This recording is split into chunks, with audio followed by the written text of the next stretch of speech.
man.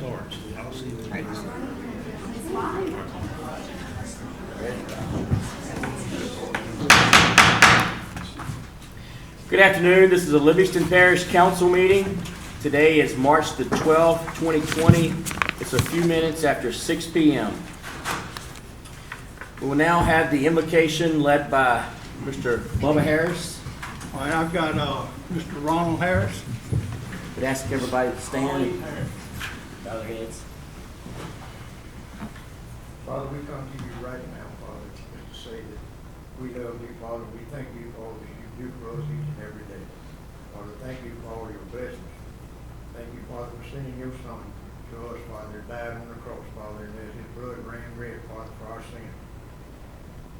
I pray, Father, for everyone and every place in this world, Father, that's been impacted by the virus that's going around, Father. I just turn it over to you, Father, and lift it up to you, Father.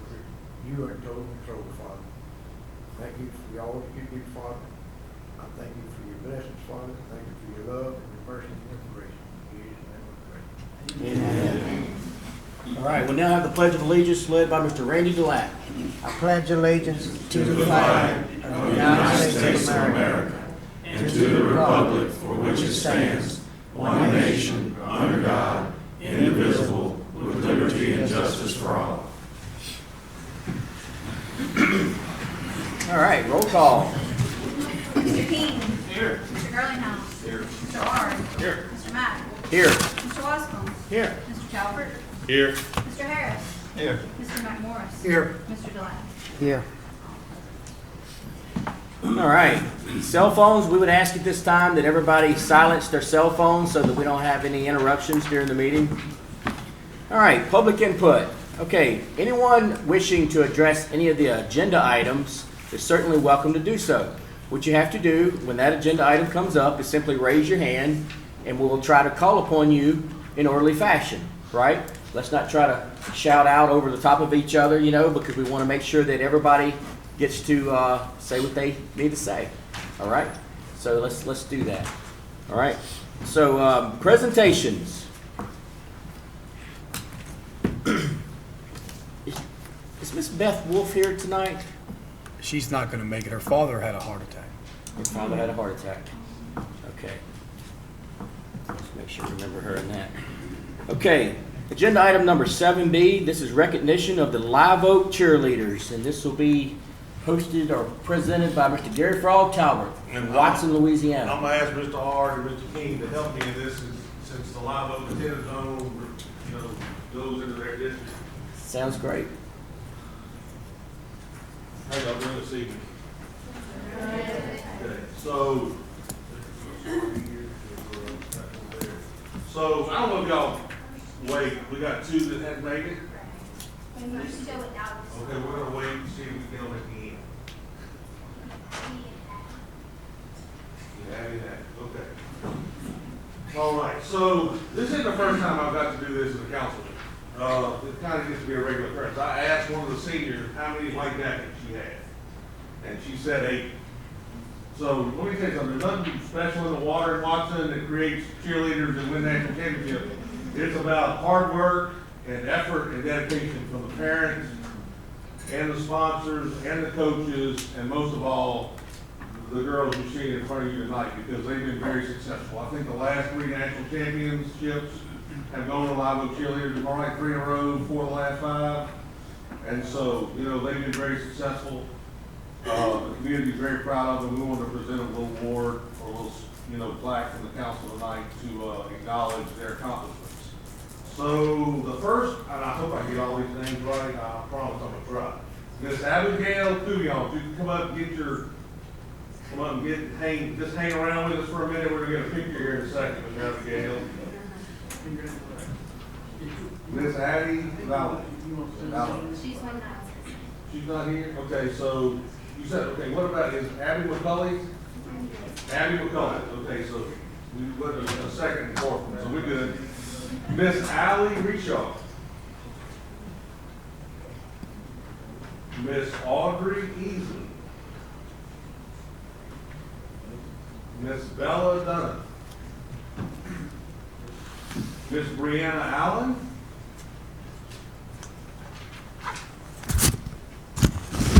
Hannah White.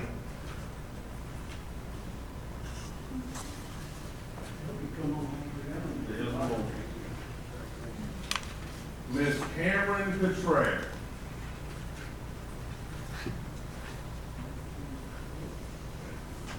Miss Delana Gill. Miss Erica Murkowski.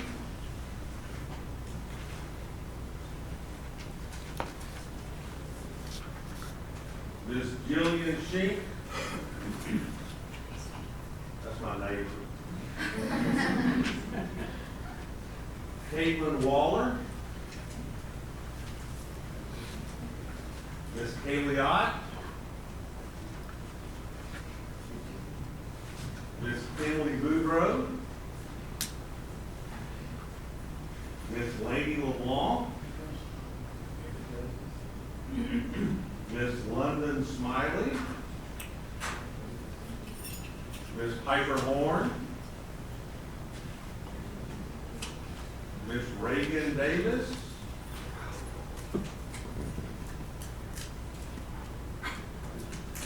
Miss Riley Broussard. That's our very own DPW Director's granddaughter. Miss Victoria Burr. Miss Lainey Prescott.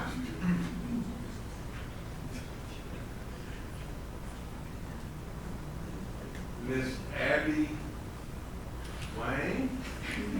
I had to figure out which one to skip. Miss Addie Valet. I'll get it right one of these. I'll get all three in front of the station. And Miss Cameron Cottrell.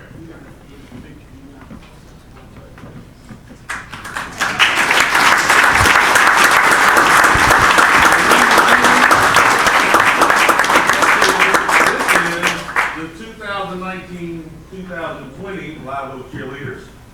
And the thing that's so amazing is that next week, is it next week y'all have tryouts? 2 weeks from now they have tryouts. So they just won a national championship, just won a world championship. They get a little break, come to the Councilville School Board, and they're back at it again. So you see the dedication for the girls, for the parents, for the sponsors, and for the coaches. And while we've got a second, I want to acknowledge the coaches. Miss Maddie Guidry, who's in graduate school, could not be here tonight. Miss Kate Hornsby, the coach and sponsor. Mr. Sean McGee, the tumbling coach, isn't here. Miss Jimmy Chandler, and I think Miss Chandler, is she retiring? This was her last go ride. The sponsor, Miss Dawn Amato is a sponsor. So give everyone a hand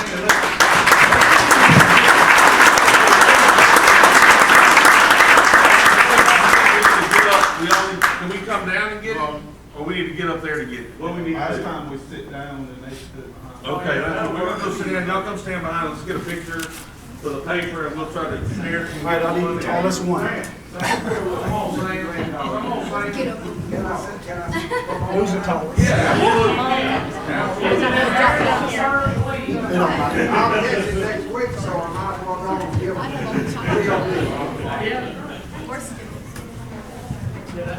Congratulations. Hey, good job.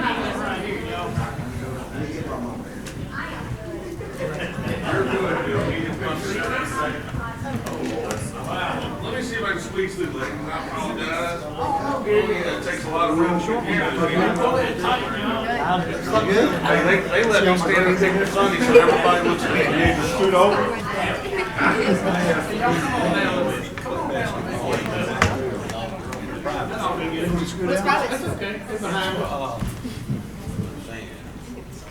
Y'all able to squeeze us all in?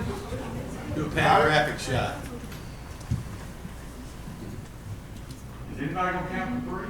No, They just take it. I'll tell you, they didn't care whose mouth was open. if they took a picture of you, it probably would have a mouth open.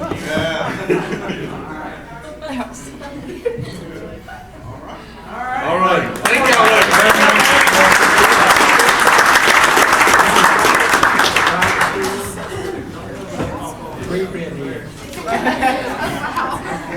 Thank you all. Thank you all. Thank you all. From the hard work.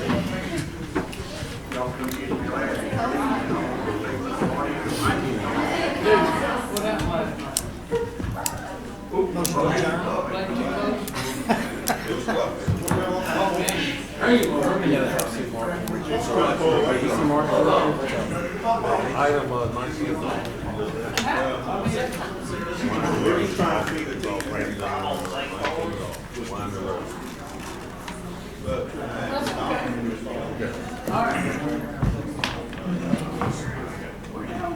Where'd Sandy go? You got this? All right. Agenda item number 8, this is an adoption of the minutes from the February 27th, 2020 regular meeting of the council. Is there any discussion from the audience on this particular agenda item? Motion to adopt the minutes. Got a motion by John Wascom to adopt the minutes, got a second by Tracy Gerlinghouse. All in favor? Aye. Any opposed? All right. Next is agenda item number 9. This is a notice of consideration of action. We'll turn this over to Mr. Jim Ryan.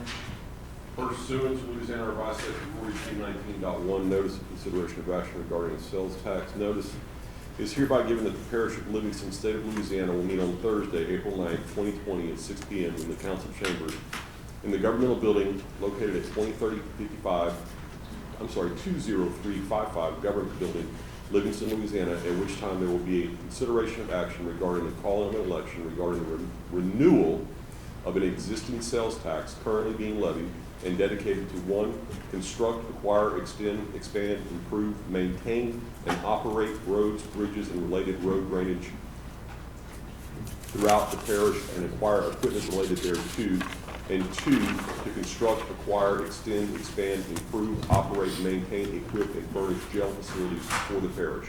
This is a renewal of your 1-cent sales tax. And that's, you don't have to vote, no motion or anything, that's just a public notice to let the public know that at the March, what meeting did we say? April 9th meeting, that y'all be considering action on it. Thank you All all very right. much. Appreciate you, Mr. Jim. Take care of yourself. Discussion. Did we have anybody that would like to, there's no discussion on this. This is just notification, notice. You don't want to discuss this. Right. Mr. Chairman, it's just like notice of introduction of an ordinance. The purpose of that notice is to inform the public that at the April 9th meeting, you will have discussion and right. consider action on it. So you don't want to get into this. That's correct. Appreciate you. Thank y'all. Yep. Okay. Agenda item number 10, I think I saw Mr. Mark Harrell walk in. We're going to go ahead and cover agenda item number 10. This is a public hearing and adoption of LP ordinance number 20-04. We will now open the public hearing. Is there anybody from the audience that would like to discuss this agenda item? We'll now ask Mr. Mark Farrell to come up and, wait, my bad. Lauren, you go ahead and read that ordinance, please. This is proposed ordinance 20-04, an ordinance to amend chapter 115 floods, article 2, administration, section 115-44 of the Code of Ordinances in and for the parish of Livingston by adopting the Livingston Parish Substantial Damage Inspection Policy. Okay. I think we all have read this documentation, studied it for a couple of months. Like I say, is there any discussion from the audience on this particular agenda item? Is there any Randy Ladd, go ahead. I was just gonna make a motion, I wasn't discussing. Okay, we got a motion on the floor by Mr. Randy Delat. We gotta close the public hearing first, but, so no discussion from the, audience. Is there any discussion from the council? Mark, I got one question. FEMA's come up with this new guideline or whatever, where you gotta do the inspections in 180 days to get reimbursed. Do we need to amend the booklet to talk about that, or are we just gonna assume that we're gonna meet the guideline? If, in the ordinance, it says that we'll do a web BOC request to get help to do it. If not, we're gonna have a standby contract. We just have a standby contract with liquidated damages, so it'll cost them a fortune if they don't show up and do Okay, it. so we know that we've got the 180-day deadline from start to finish now. Okay. I'll second the motion to adopt the ordinance. Okay, we're now gonna close the public hearing. Got a motion on the floor by Randy Delat. to adopt that. We got a second by John Wascom. Going to call for the vote on this one.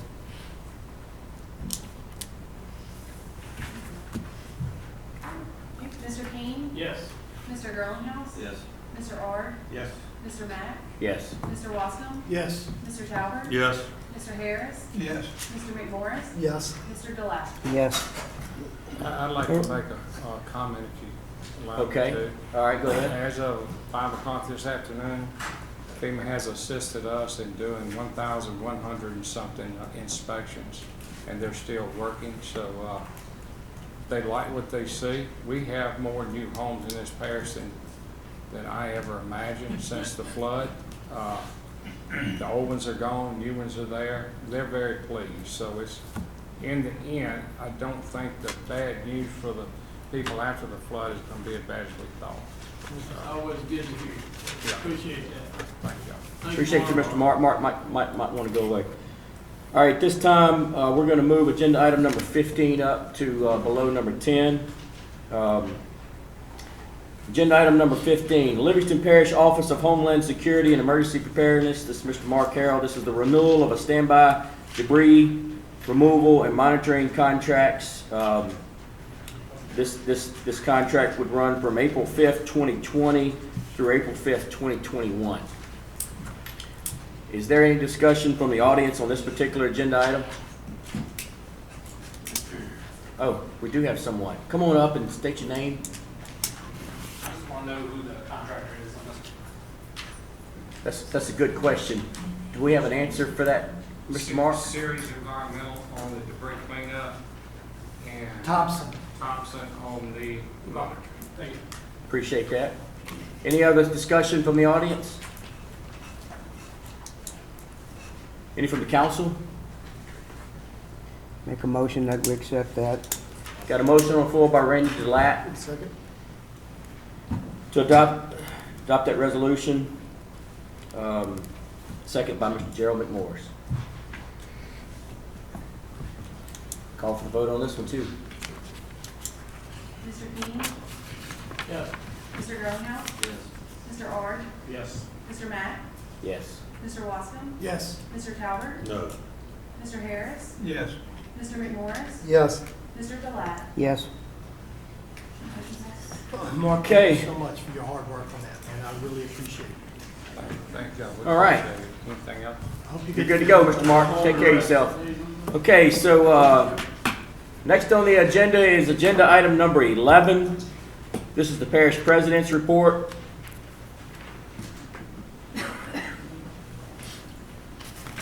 Thank you, Chairman.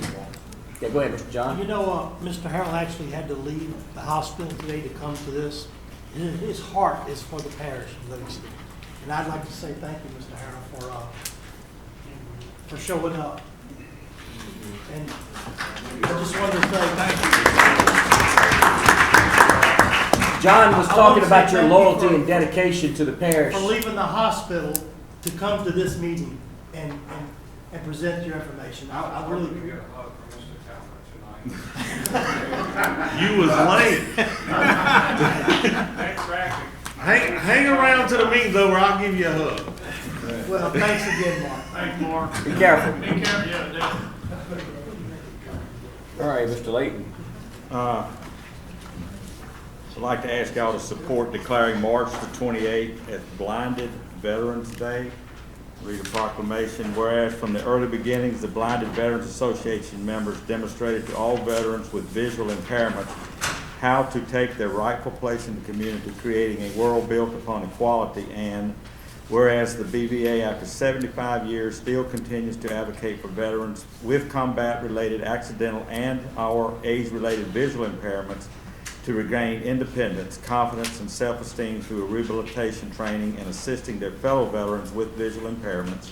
And whereas we recognize that the goals and ideas of the BVA should be supported by citizens everywhere.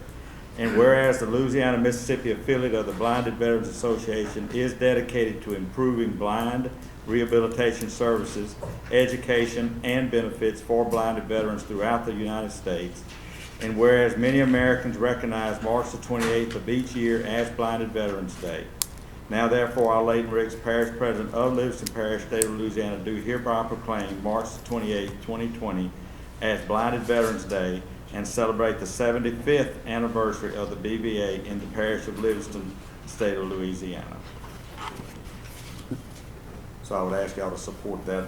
I don't know if I really need a resolution or basically just support it. So. You the boss, you declare it. Yep. A little update. The governor has declared now through the LDH because of the coronavirus. We are having conversations and we'll be continue to have phone conversations tomorrow with his staff in office regarding any updates. But right now, what they're telling us is that basically, you know, we don't want to be alarmed. We want to be cautious. We want to do the things that we should be doing anyway, like washing our hands frequently and things like that. As you all know, they're canceling events all over the place. I don't think government really should be dictating who goes where or not. Most people can make up their mind. But having said that, it is to be taken serious. We do need to be cautious.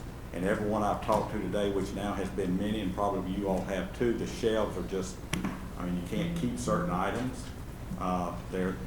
It's just, I don't know. It's just like anything else that passes through. Everyone gets alarmed, the media, everything gets in behind it, and it gets aspirated to the point where we're at now with it now. But having said all that, we do need to be cautious. If there's any update or any changes that I need to make or make you aware of, I will certainly do that. But right now, treat it basically like a serious case of the flu virus going around. And typically, and Bubba, this gets into mine and your territory, but typically it's the elderly that they're more concerned about, or with health issues, immune problems. And me and Bubba aren't there yet, so I'm picking about our age. But it is a serious situation, and we'll keep you updated.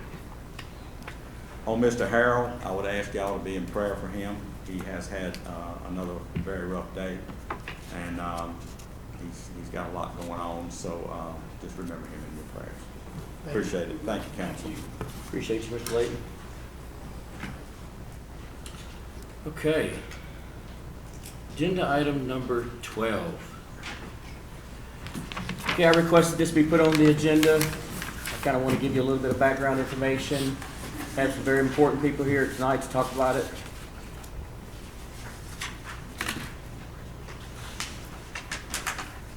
I thought it would be important that you all understand the history of this subdivision and where we're at on it. And I don't know, just thought we would discuss it and see if there's any way, or if you all agree that there should be a way to prevent this type of thing from happening again in the future.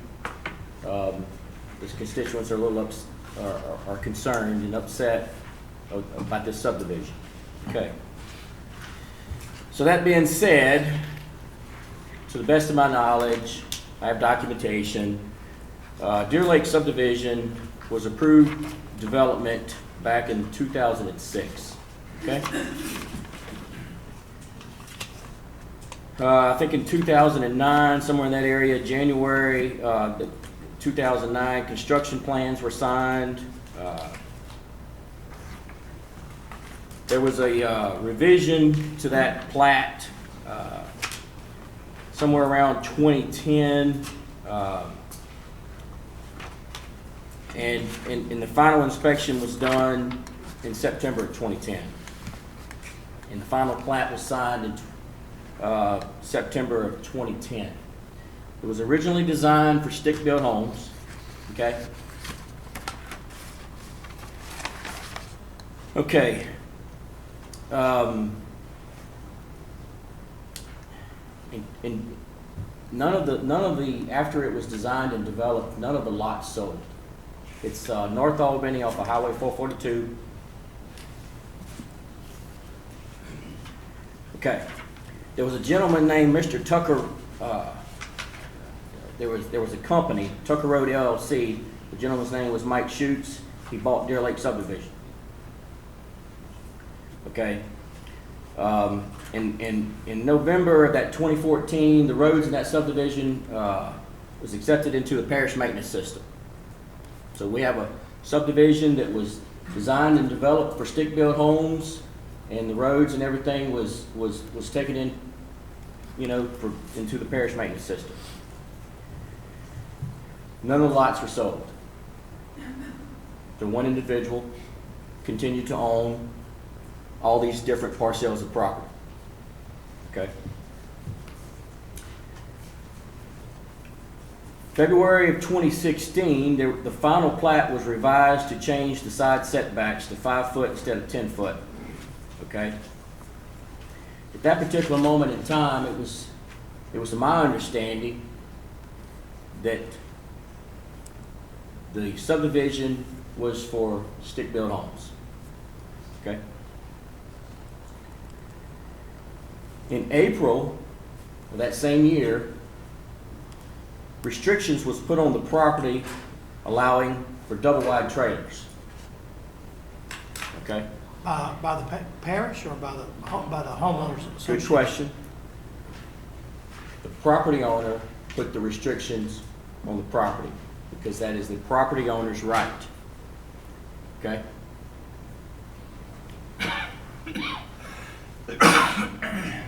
In January of 2018, the property sold again, okay, to a gentleman named Daniel Brown. Okay? Nothing was done to the subdivision. A revision to the plat came before the council in November of 2019. And at that time, they asked for a waiver on the front road from to 20 feet instead of a 25-foot setback. Now at that time, during that council meeting, it's in the minutes, it was under my understanding that the gentleman that owned all this property was going to put modular homes in this subdivision. Yeah, we talked about that. And I talked to the gentleman, and he was going to keep the property, that's his right, and he was going to rent these modular homes out, and he was going to make sure that the subdivision was kept up really nice, you know, and that was his plan.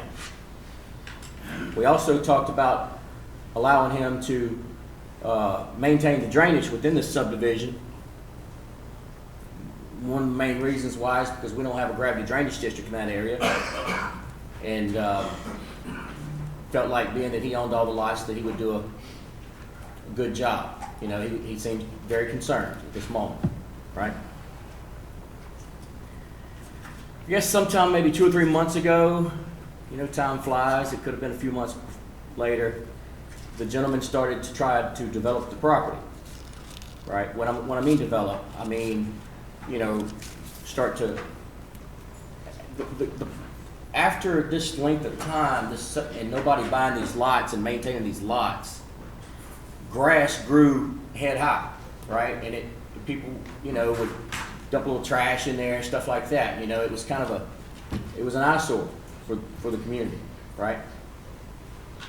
So I was kind of excited that the gentleman was going to clean this area up, okay? And he was going to move in modular homes. Now, the difference between modular home and a trailer is, you know, modular home is built on a permanent foundation, right? And I thought that if he built modular homes that, you know, he would, you know, it would be up off the ground and you wouldn't have to move in as much dirt and it would be nice. Fences in the backyard, be good for the community. Okay?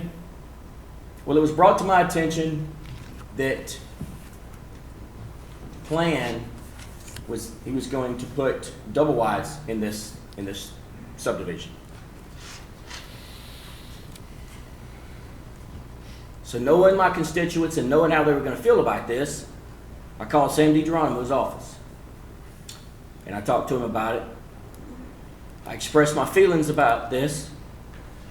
I talked to some other people about it. And I told them that if it was anything within my power, this wasn't going to happen. Okay? Right or wrong, that's what I did. Okay? But as I got to looking deeper into this situation, I talked to a parish attorney, talked to several people about it. Local parish government, Livingston Parish, does not regulate the type of residential structure that goes on a parcel of property. Period, the end. At this particular moment in time, we don't, when subdivisions are developed, we don't tell the property owner what type of stick-built house, what size of stick-built house. We don't tell them what type of mailbox to put that they can have. We don't, that's the property owner's right to determine that, to the best of my knowledge, from what I have researched, okay? And there are some that, maybe even the majority, that they like it that way. That it should be that way. It should be the property owner's decision. Okay? Now, I guess the real question is, I mean, I've already determined that there's this is over. There's nothing that I can do about that. The man told me he was going to put double wides in there, and they were going to put them on concrete runners. I went by there today. The gentleman's putting single wides in there. The restrictions on the property, I mean, it basically states that you can put trailers on the property, and that's handled, by the property owner. And so I brought this up tonight. The constituents would like to come and talk. I think that they would like to come and talk, and if they do, they can certainly raise their hand, and we'll get them up here and let them, tell their side of the story, make their statements. Like I say, at this time, I mean, I don't feel like there's anything that we can do to revoke this, or even, there's nothing. That's not the point of putting this on the agenda. The point of putting this on the agenda was to allow you to hear how they feel about this, and see if this council wants to try to come up with something in the future to prevent this from happening. Because in today's rules and regulations and ordinances, anyone can design and develop a subdivision within this parish. I'm gonna get you, and they can, after it's approved, change the restrictions on a parcel of property, and basically put whatever type of structure in there as far as residential living they want to. Okay? Now, personally, I think that the way to handle this is through zoning. Okay? And we're talking about that over the next 3 to 4 years. And it would be my wish to give the people what they so choose when it comes to zoning. There are lots of opinions on how that should be done, and what type of zoning should go in different areas. So be thinking about that. If I'm wrong about this, that's one of the reasons why I put this on the agenda. If I'm wrong about this, I would like for somebody to call me out. I'd like for us to go to get to the bottom of it and see if there is something we can do. That's how I feel. Randy DeLatte, you go ahead. Mr. Chairman, I get confused about these situations myself. If you applied for a subdivision and you went through the hoops that you had to go through, then you can only build what you went and applied for, is my understanding. Now, you can't apply for a subdivision and build a trailer park. That's another set of rules that you have to have. So either you're building a trailer park or you're building a subdivision. That's a good point. I'd like to say something on that, but then you can go. Oh, you want to go first? Real quick. Go ahead. I'd like to echo what Mr. DeLatte said. It seems to me like if you apply for something, you put your plans together, you submit it to the planning, it comes to the council, it gets approved, and you do nothing. And how long has this been? For 5 years? It started in 06. So I'd say it goes back to ground zero, and if they want to do something else, submit more plans, bring it back to the council, we'll approve that. But as of right now, it's a moot. I would love to do that if it was within our authority and ability, but what I can say about that is, I mean, I've looked into this pretty deep, so is the parish attorney. A trailer park is defined as one parcel of property with multiple trailers on it. This is a division of property different individual parcels of property, okay? And you can have a subdivision, this is living proof, designed, developed, stamped, filed, good to go. And we don't come back and tell you what kind of residential structure you put on the property. I mean, I'm not lying about that. Now, somebody else go? You go, Jeff. The lots, Sam, are you familiar with this? The lots are big enough for requirements for a trailer.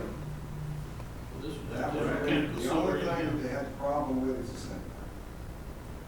And that's why we asked them to come to the council to be able to recognize the setback. So, I mean, if the lots are big enough for requirements. The lots are big enough for the requirements of the trailers. Is there any development? At the time that we approved the setback though, I was under the impression the first time that it was for stick-built homes, the second time for modular homes, right? But after it was reviewed by the parish attorney, it didn't matter. Mr. Chairman. Yes, sir. Oh, Go ahead, Randy. Okay, I'm I'm gonna get sorry. you. No, I'll go get you, ahead, Gary. go ahead. Okay. I know this can go either way. We can discuss it all night. But when you apply to do something, to build something a certain way, naturally, you're not gonna have anybody gonna come up here and talk in opposition of a nice subdivision. But if you would have applied for a trailer park, you'd have had 100 people up here talking against a trailer park. So I think, in my opinion, that they either build what they was okay to build, or they have to come back before the planning commission and say, I'm building a trailer park now instead of the subdivision. That's my opinion. Appreciate your opinion. Go ahead. Okay, so. Go ahead, Gary. So typically, from a developer's point of view, is, they develop the land and the lots.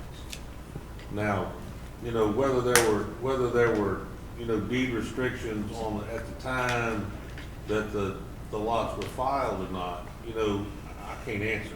But if you continue to own all the lots, which is typically why, when a developer develops a subdivision, he'll start an HOA and then he'll run the HOA because he owns the majority of the lots. And then when he is sold out, he basically turns the homeowner association over to the resident so that he can maintain control of his investment. I mean, I feel for the people that, when the deal was changed, but basically, once the lots were developed, whatever would fit on the lot in residential, it really didn't matter residential because we don't differentiate between residential, commercial, because, with respect to zoning, because we don't have zoning within the parish. But, if the lots weren't if the lots were deed restricted at the time they were built, as a developer, he has the ability, if I'm not mistaken, he has the ability to change the deed restriction if he owns all the property. Am I correct? I believe so.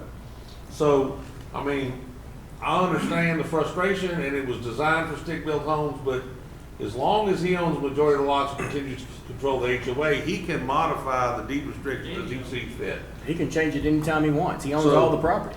So, and it wouldn't have mattered, I mean, I hate to say this, even if we'd have had zoning, if it would have been a subdivision built with lots, and the developer at any point in time, as long as he had control of the HOA, could have modified the restrictions and allowed trailers to be put in there.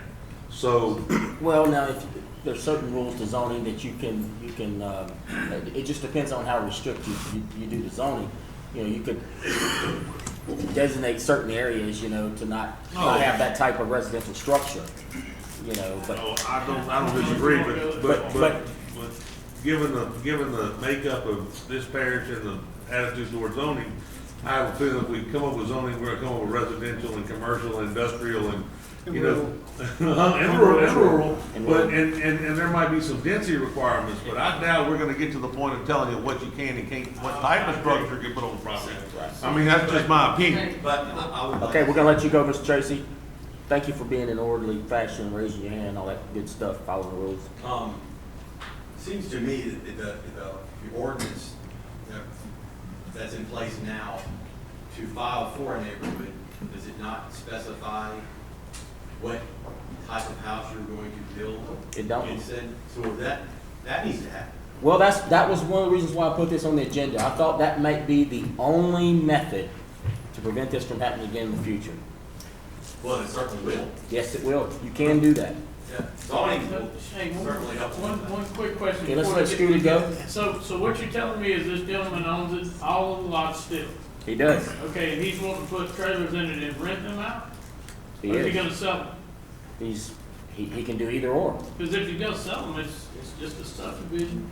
It doesn't matter. He can rent them or sell them. He I've can do got whatever he trailer park wants. subdivisions in my district that have double wide, single wides, and there's no houses in the subdivision. It's nothing but trailer. That's the way this is. And so that would be the difference between a trailer park or a subdivision. If he's gonna rent it all out, then yeah, it would be a trailer park. No, it wouldn't. Because the trailer park is one parcel property. Well, I know, but he still owns the whole parcel. But it's subdivided. individual. Okay, so let's let this, go ahead, Tracy. Is there any construction in this neighborhood, in this area? It's fully developed and he's got You mean other than concrete that? runners and he's putting single wide trailers. The conversation that me and him had 2 months ago about putting double wides and all that, he's not even doing that. He's But putting is single there, wides. is there one house in that neighborhood? Not one. Okay. I mean, kinda hard to, yeah. He owns all the lots and they were all vacant. Yeah, but there was one house. I agree. You go, ma'am. Go Hi, I'm ahead. Jenna Bridges. We've had several conversations regarding this property. My property borders this. And we were aware of the subdivision when we purchased our property in 2013. We were aware that we could eventually get neighbors. What we did not realize would happen was that the parish wrote rules that essentially allow people to circumvent mobile home park procedure. The lot sizes might be different, it might be a subdivided parcel, but I think most people in here would agree that this is a glorified mobile home park. And we have no say about it. None of the changes that were made, we had any say about. And I understand zoning could change commercial versus residential, but that's what this is. It's now a commercial property. The man is going to move 44 16 by 76 mobile homes next to us and rent them all out.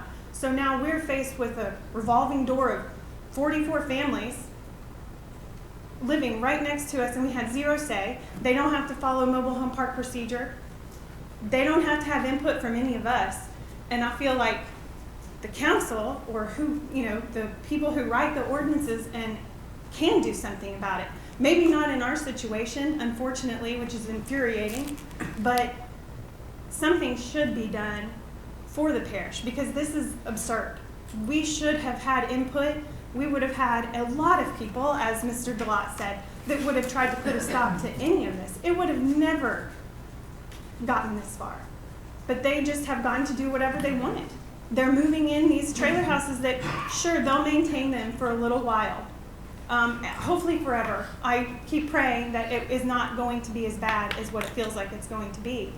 But we don't have anybody on our side. This guy just gets to come in doesn't even live in this parish and make whatever changes he wants. And that doesn't seem right for the people who have worked very hard to actually make improvements to the area. We own 20 acres out there that was clear cut when we purchased it. You couldn't drive back there. And we have, over the years, and continue to make improvements, and now we feel like we're being pushed out, because that's not what we want. That's not what we want to live next to. It's just not how it should be. Does anybody go ahead. I got a question, Mr. Cashy. Yes. Since it's obvious, I know they're residential properties, but they're obviously gonna be rented. He's advertised for it, he told everybody to rent. That's commercial. Could we then have planning or whatever determine that because all these trailers are rented, that is a commercial property, and then make them put an 8-foot barrier fence between the two properties? Well, I was going to make a couple of suggestions moving forward, that being one of them. If there's, non-conforming uses side by side, it's a possibility that they may be able to erect an 8-foot fence or privacy fence or a buffer of some kind. The other suggestion I was going to have moving forward, now it won't remedy this situation, but Mr. Mack pointed out that it's individual parcels of property all owned by the same owner. Moving forward, the ordinances could read into such a fashion where if one individual owns multiple, and a number can be chosen by you guys, whether it's 2, 3, 4, 5. But if you own adjacent lots and you want to put a trailer on adjacent lots and it's the same owner, then it'd be treated the same as a trailer park development. I understand. No, go ahead, Randy. I understand what it said, and I was going in the same direction Gary was talking about. If we truly want to make him be accountable to his neighbors, at the bare minimum, you have to have a buffer zone, whether that's a fence or whatever it's going to be, but that's a true minimum. Because he got to come here and misrepresent himself, and that took people out of the process. When people know there's a trailer park, they come to a public hearing, they get into the process, and this way he didn't get into, they got taken out the process. Go ahead, John. I think that's a great idea, and the thing, the trick that I would like to key on is that you still have the same owner that owns all the lots, correct? True. So I think, I'm trying to maybe jump forward to a solution here. I think the buffer zone might be an approach, but I think as a council, maybe we need to do a resolution that would authorize the administration to issue a cease and desist where they are, take some plans back to the planning commission and let them work out with these neighbors what type of buffer zone needs to be done, and they need to work out some issues before it comes back to the council. That way he at least stops where he's at, and we can move on with some next items on the agenda. I agree. Tracy, you go. Just to reiterate what I'm saying, if the ordinance doesn't make you claim when you develop a neighborhood, the ordinance committee needs to take up whenever you bring a neighborhood forward, you have to say what type of structure is going to be in it, and the only way you change that is by coming back before us, going back to planning, going back before us. And that's Because not, this- that's not getting into restrictions, that's No, not it's being not restrictions for the If people. you're gonna build a neighborhood, I need to know that it's gonna be all foundation homes, where it's gonna be great. That's why he said it planned. Yeah, and, yeah.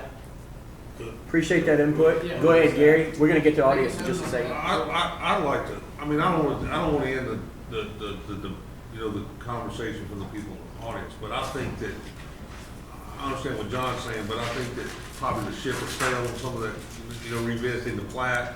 But I do believe that we need to ask the parish attorney to research, since all the lots are designated, they're gonna be built by one gentleman, but the trailers we put on one gentleman, they're gonna be rented. That can we deem that commercial and then require that the buffer, that the fence that would normally exist between residential and commercial be put forward? And if we can do that, if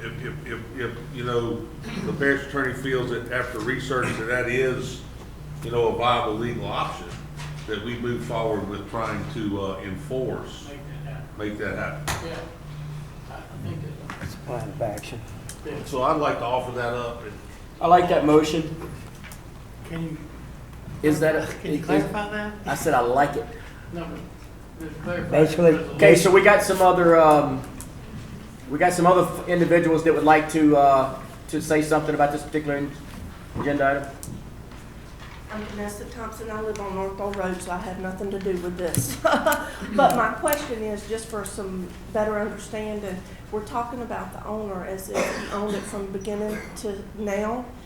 But I thought I heard you say it was sold in between? It was sold multiple times. Okay, so and like the second person that bought it was the one who put the restrictions on it? And my question is that when you sell a property like that, that don't maybe go null and void because that was your understanding of what was that? It just moves on with the property? Moves on with the property. The Okay. property owner sets the restriction back. Well, that's my question, because you've got one property owner that bought it for one reason, and now you've sold it multiple times. So why should everything that this property owner put on it still stand, because you're gonna get people with different ideas buying it. I mean, that. Well, the new owner can change it back. You know what I mean? But it's up to him. It's the property owner's, Yeah. yeah. You agree to Okay. that? Do you want to answer that? No, I think you're right. Okay. The thing is, I think, Mr. Sam, when I'm answering this, I think when it goes through all these steps, they didn't actually change the layout of the lots or anything. They didn't. That's That's what right. would dictate them having to go back, Okay. not what is actually placed on the lots at this time, because we have no say on what you put on your lot in your subdivision. Okay. But it's no longer this person's subdivision. Right, but- He sold it. But then when he came to us and asked for a setback waiver, that kicked it all in as to we were okay with whatever was there then. And that hadn't been, but Okay, just a question. Maybe in the future, Mike can do something with, when you sell a big property like that, a subdivision, Well, that maybe that but might they have have to to go. change it, and they didn't. Okay, And that's when they have like if they don't do anything with it for 2 years, they have to go back through planning again. So But it this still has been doesn't dictate 5 what's years. on it. You know, that's, Well, once the plat's signed, they don't ever have to come back. They don't have to come back once only the if they plat's signed. change it. No, only if they modify it, but all right, just thought I'd make sure. Tracy had a good Thank you. suggestion. We're gonna take this up in the ordinance committee meeting and try to prevent this from happening again in the future. Is there anybody else that would like to talk about this? Yeah. I'm Ben Blunt. I live right across the street from Jenna and Eric, adjacent to this property. My wife Becky's here. We live on her family's property. She's lived there her whole life. You know, it's been family property the whole time. And as you all know, this is going to drive our property value down. And it's a game changer for us. You know, it's a total game changer. We live in a quiet neighborhood. Don't ever have any issues out there. Nothing ever happens. We don't see very many sheriff's patrols because we don't need to.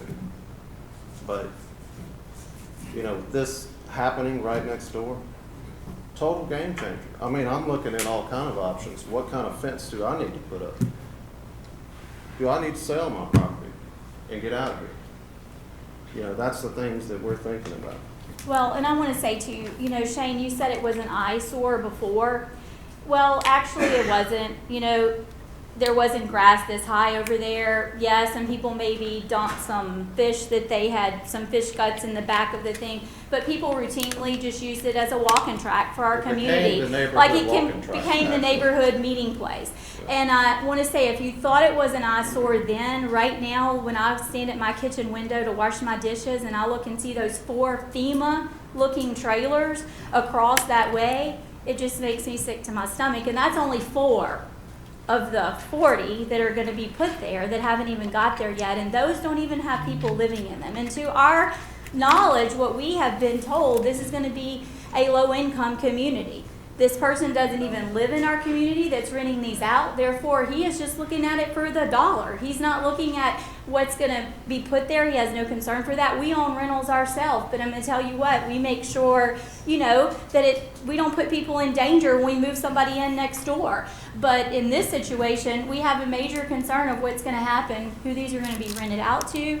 And if he's already not kept his word, you know, to us on what he said he was going to do, what do we have to look forward to every day, you know, that's right across the street and like from she us? said, you know, managing rental properties, we micromanage. You our have to rental have your properties. hand in it, and We're he's there not there. all the time, and I stay on top of things, and things, they stay really nice. But, you know, But that's our it takes that. You concern. gotta be there, and when somebody lives in a long way from here, I'm gonna Right. believe they're not gonna be there much. Right. And they're probably gonna have someone else involved that's not gonna do the job, so. Right. So we just ask y'all to keep that into consideration, and I know at this point you think there's nothing that can be done. We hope that y'all do think about it, and maybe there is something that can possibly be done at this point, like y'all were saying, to just cease, you know, right now, and so we can have some more time to look at it. We ask y'all to keep an open mind as far as that maybe it isn't the end, that something can be done to prevent it. And if it can't be done to prevent this, that it is done to prevent something in the future. Because I do want to say, I don't know, but right down the road from us, to the right, when you turn out of our driveway, this is to the left. Well, to the right, there's been a bunch of land cleared, and supposedly we heard through the grapevine that is going to be a similar plant, which is right inside the Livingston Parish line, right inside before you get to Tangipahoa. So if this isn't going to be taken care of, and it can't be, even though we hope that we will still look to see if it can be, we hope something will be put into place pretty soon, because someone else is probably going to do this to someone else very soon. And it's not, It's just, you know, very disheartening when you've lived there your whole life to look out your kitchen window and see a FEMA trailer park right across the way. And I want to say too, if we would have known that this was going to happen, there was nothing ever put up that said this is going to be proposed to be. The only sign we've ever seen there was Deer Lake subdivision. And it was never anything to let us know. And like, you know, Jenna lives next door and she had no idea that this was gonna, you know, even be placed on her property line right next door to her. So I just feel like that we should have been made aware, and yes, we would have been at the meeting and a lot of other people would have been too. So, thank y'all. Appreciate y'all. Is there anybody else? I got a question. Go ahead, Mr. Gerald. So I'm kind of new at it. So a parcel is how many acres? Is it an acre? Is it A parcel half acre? could be any size piece of property. Besides, but so if you it's say owned 40. individual. So that's what I'm trying to figure out. She said 40 trailers, correct? 44. So I'm just trying to picture in my mind how big this place is being. So 44 trailers, you can put two on a 1 per half acre, right? No, this is a subdivision, and there's no limitation on the size of the lots when you develop a subdivision with improvements. You follow the subdivision with improvements ordinance. But Gerald, to answer your question, it's .386 acres per lot is what it averages out to be. If it was a 17 acre tract and they took 24 lots, it averages out to 13.86. So, Mr. Chairman. Go ahead, Randy. Do we have a plan of action, or we're gonna move forward? I say. The plan of action, number one, is what Tracy said, is for the ordinance committee to take this up in the future and to try to, if the council so chooses, prevent this from happening again in the future. And I think that's good, but I also like to modify what Gary and John was saying earlier, and let the attorney get involved, and let's report back next week, and at the very limited, it should, in my opinion, like I said earlier, I don't know law, I ain't practicing law, but in my opinion, the new guy is misrepresenting what the previous owner was approved for. And some kind of way, there's some checks and balances and common sense that's gotta make this work. And if he wants to do those things, then he's gotta do like all the other trailer parks. And he's gotta do the buffer zones, he's gotta have the public hearings, he's gotta do those things. And if you don't have any dialogue, nothing's gonna get done. So, go ahead, Scooter. I don't think it would hurt to get the attorneys involved with Correct. planning to look at this and see if there's no issue, nothing we can do, then y'all will go, well, there's nothing they can do, but right now you don't know that. Well, So I can if we say, find out from these people, I can say there's this. nothing else we can do.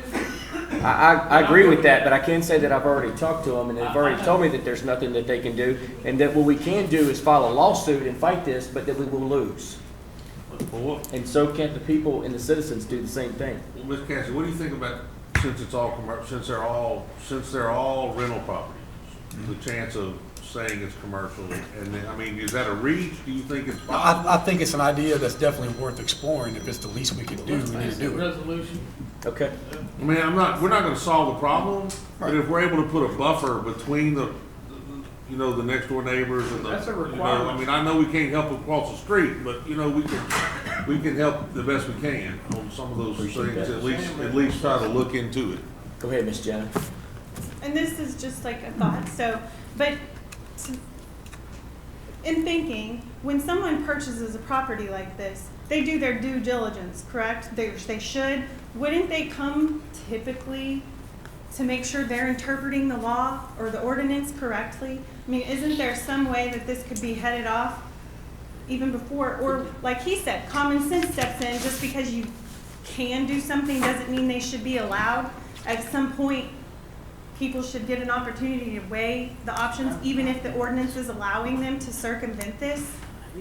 Well, I guess, go ahead, Tracy. I was gonna say that the law is pretty absolute, and that's the trouble we run into a lot, where we make an ordinance, and it kind of goes back, I hate to say zoning, because I'm not sure zoning in this particular case, where ordinances have to be very specific. And so if you find one little way around that specificity, is the word, you can do it. In this case here, you can believe the guy who bought this property looked at the ordinances and said, I can do this because the ordinance doesn't say, doesn't permit me from doing so.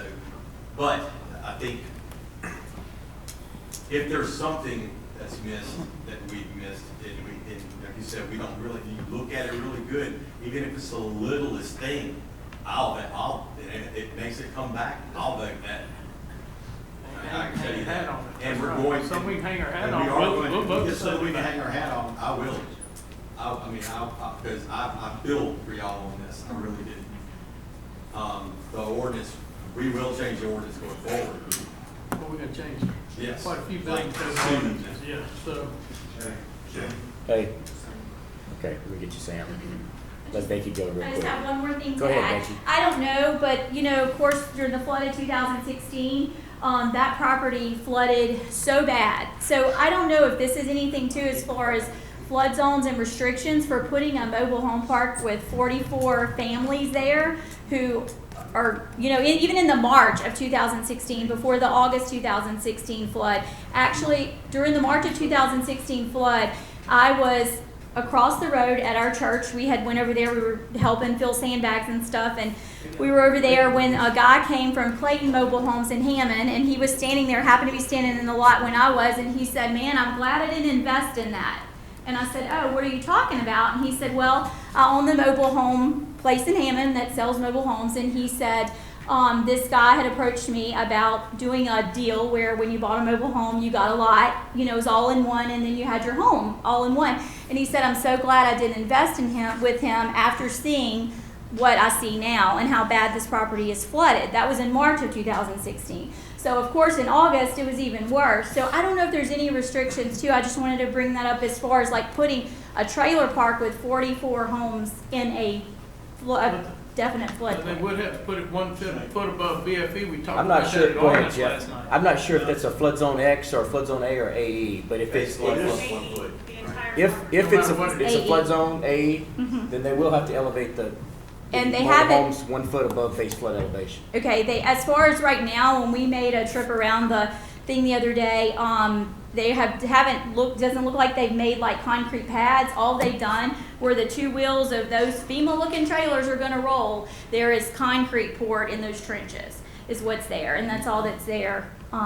As far as, you know, now, it doesn't look like it's going to be to withstand a flood. Well, they're gonna elevate them to 1 foot above BFE to the lowest point of the horizontal beam under the trailer, because the whole beam of the trailer's gotta be out of the floodplain. So it's gotta be 1 foot above the lowest point, the What were lowest. we told last night? If they're above 52 Go ahead. inches, they have to engineer how they hook it up. Right. Let's get back to Jeff R. Yeah, Jeff R. Is this not considered a named subdivision? It is a named subdivision. So don't they have to have a waiver from us to put a trailer on it? I tried to fight that. You're right about that. The problem we ran into is the property owner changed the restrictions of the property, and that particular ordinance says that if it's intended for stick-built homes, well, that when they changed the restrictions on the property and made it for trailers, it's no longer intended for stick-built homes. The only way that guy could have done this is he had to own the whole entire subdivision. But we You see what approved I'm saying? it with the intent of stick-built homes. I agree with you. And then after it was signed, So you've been they working went- on this and the, it just the, ain't the gonna property work out. owner went back and actually changed the restrictions on the property. He because should have that's the submitted property more owner's plans. right. No, we don't, No, we don't. we do not. We We don't even know when enforce- people change restrictions on property. We Building don't restrictions. regulate. We don't know what they're gonna put in them I either. think we need to at least do what John Prohl, the resolution with the fence, and see if we can I like it deem too. it commercial to So where what was your- they at least got to do it. We're gonna repeat it. Okay, so let's move on to the next agenda. Let's get Sam up here. Sam, go ahead. I want to direct my question to Mr. Brown. Yes, sir. And I hate to throw, put him in a situation like this, but I do know the rules and regulations of what we have to look at when we approve this thing. And no, we don't have any say-so whether it's a modular home, a trailer, or house, when we do these resubs. But being there is a question with the folks out here, is there a way, we want to keep in mind that this subdivision now belongs to the parish. This is a parish maintained subdivision, right? Yes. These roads are maintained by our parish. Would we be in line, Brad, if we asked this guy to temporarily put this thing on hold until we can resolve some of these questions? Now, I'm not saying shut him down, but if we ask this guy to temporarily put this thing on hold until we can resolve some of these questions, I'm not saying he can't do what he's wanting, but put it on a temporary hold till we maybe get with some of these folks and maybe he might want to be a good neighbor. And I might be outside the box, but just to try to put a fence up, get a fence up. Look, if there's a way I to, don't want to put the parish in a liability situation. Right. Because I do know we don't look at that. But if we use maybe a temporary hold on something, so we can work these issues out. I'm not, and I understand that. At this point, I can't direct the parish to tell this man to put it on hold tonight. However, I will do the research, look into it, put a fresh set of eyes on it, and see if there's a way we could do that. Because if there is, I think that's the right thing to do. Given the circumstances, this guy really did, it sounds like he went out of his way to, like you said, to pull the records, look at the restrictions, and go, oh, I can do this. Nothing says that I can't, which isn't being a good neighbor. And you're right, it's not the right thing to do, but a lot of times people go out of their way to avoid the right thing. So I do think that it's something worth looking into and looking into very quickly. Being the parish approved, being this parish maintained situation. Are the roads put in yet at this place? It's done. it's complete. Are they- Final are they plat was paved? signed in They're 2014. Paved surface roads? Paved surface roads. Okay. And they were inspected in 2012.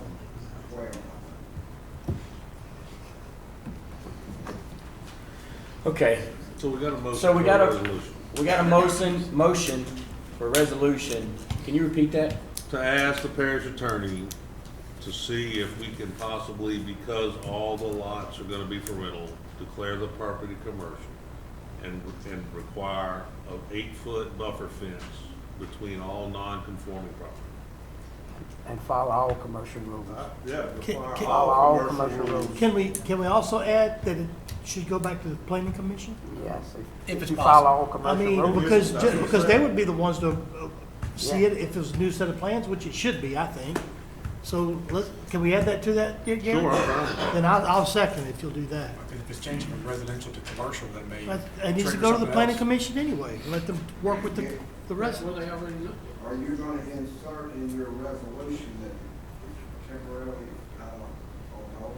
Well, we can ask parish, ask them to research whether we can temporarily suspend issuing permits till this thing is I was resolved. gonna say, about the only thing you can do is not issue a permit.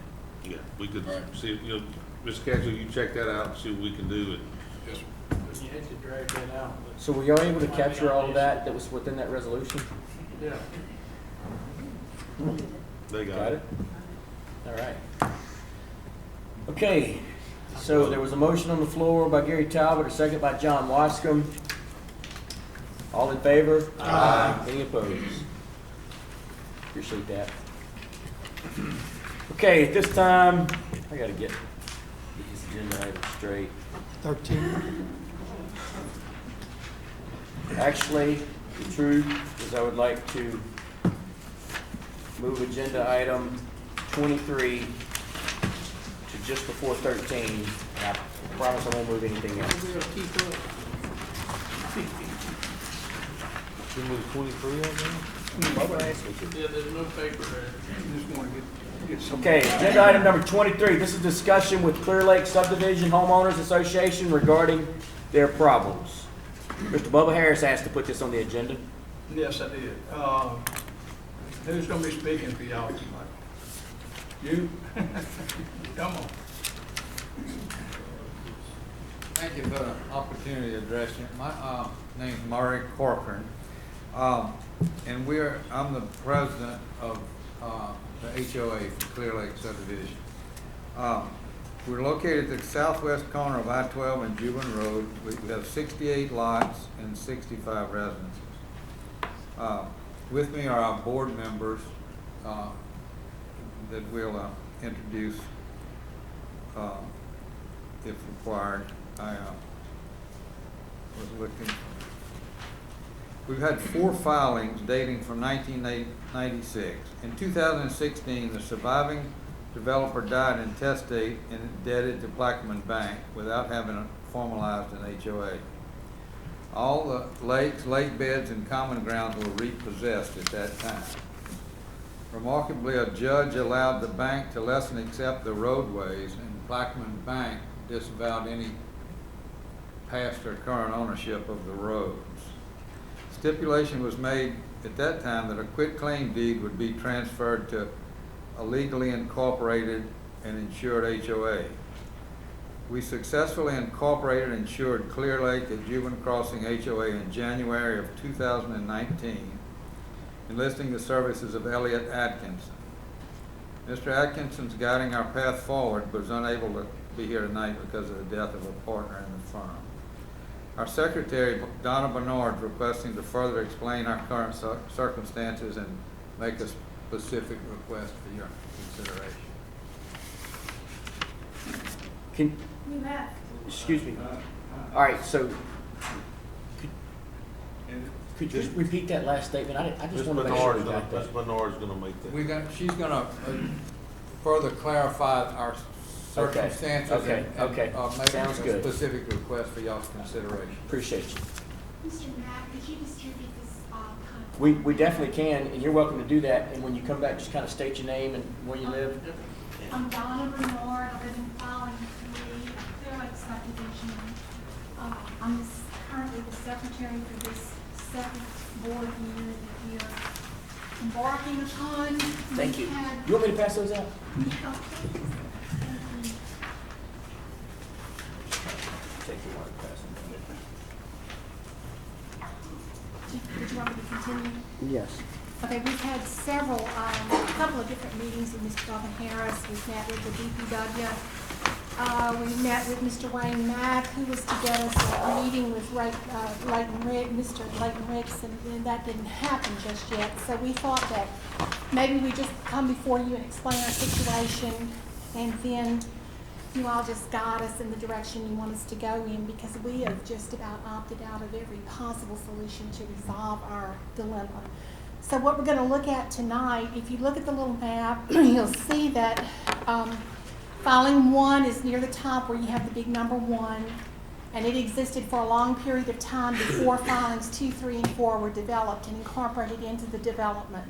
Originally, filing 1 was developed by Rocky Powell, and at some point in time, he formed a partnership with Ken Lawrence, and they became K&R Development. So it gets very convoluted in some of that, but if you will direct your attention to the blue line that forms a 90-degree angle at the top right-hand corner of your little diagram there, this is what we really came to talk with you about tonight. We are well aware that the parish does not maintain the streets in the subdivision, not in the subdivision proper, which is from the entrance at the base of the circle down through filings 1, 2, 3, and 4.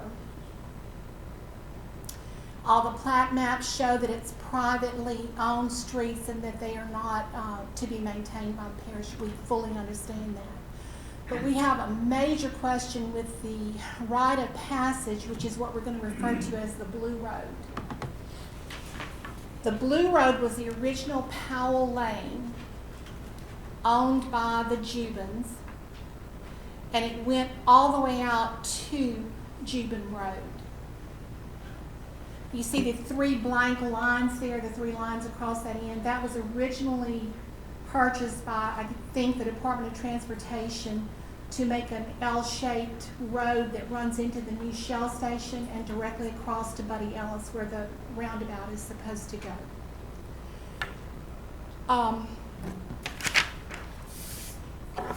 Bear with me just one second. Apparently, at some point in time, Rocky Powell bought the servitude and right-of-way, 50-foot servitude, and right of passage on this Blue Road, apparently from the Jubins. I spent a whole lot of time at the courthouse trying to become an abstractor, and I have failed. But this is what I do know. At one point in time, after only filing 1 was developed, and that's the front, the oldest part of the subdivision, he somehow acquired the right of passage on what we're referring to as the Blue Road. That was in about 1995 and 1996, before K&R Development was even formed. He did what was called a predial, I think that's the way you pronounce it, servitude agreement, attaching this blue road as a rite of passage to Juban from the subdivision to only filing 1, which was all that existed at that time. And of course, the property that was specifically to maintain the blue road was filing 1. His original servitude agreement said that the 12 lot owners of filing 1 would bear the burden of the repair and maintenance to the blue road. Later, it was re-subdivided into 10 houses. One of the owners is right here, one of the owners of 2 of the lots. It was divided into 10 lots, not 12. So the land was tied to the responsibility and the maintenance and repair at that time. And again, this is before filings 2, 3, and 4 were ever even thought about. So the tract of land that filing 1 is owned was referred to as C1A. The tract of land where the blue road is that we have to have for entrance and exit to the subdivision was referred to frequently as C1B. I went back as far as 1986 and found that the Jubans had written a servitude agreement that anything that was in C1B could not be sold or transferred without a right of passage to Juban Road being attached. In 1996, Rocky Powell comes along, develops filing 1, implements a set of covenants and restrictions, and ties the right of servitude and passage, the servitude and right of passage to filing 1. Okay, is everybody with me so far? In 2005, the Jubans conveyed 2.39 acres, the same 2.39 acres that Rocky Powell references in his predial servitude of passage, and they donate the land or convey the land to DIMCO. So if you look at the top right-hand corner of your map, you see a big red block there that says DIMCO substation. They were somehow granted a right of passage to use this road, but they do not help us maintain it in any way, shape, or form. As I understand, when the substation was finished being built, because I've contacted the people at DIMCO, they were under agreement to restore the part of the road there, the blue road that they destroyed during the construction time. And they did that, and since that point in time, to my knowledge, and this gentleman's knowledge, he's lived there for a lot of years, they've never made any repairs or helped with any improvements to the road since. So then you see a small little red block right behind the 90-degree angle of this road that we're talking about.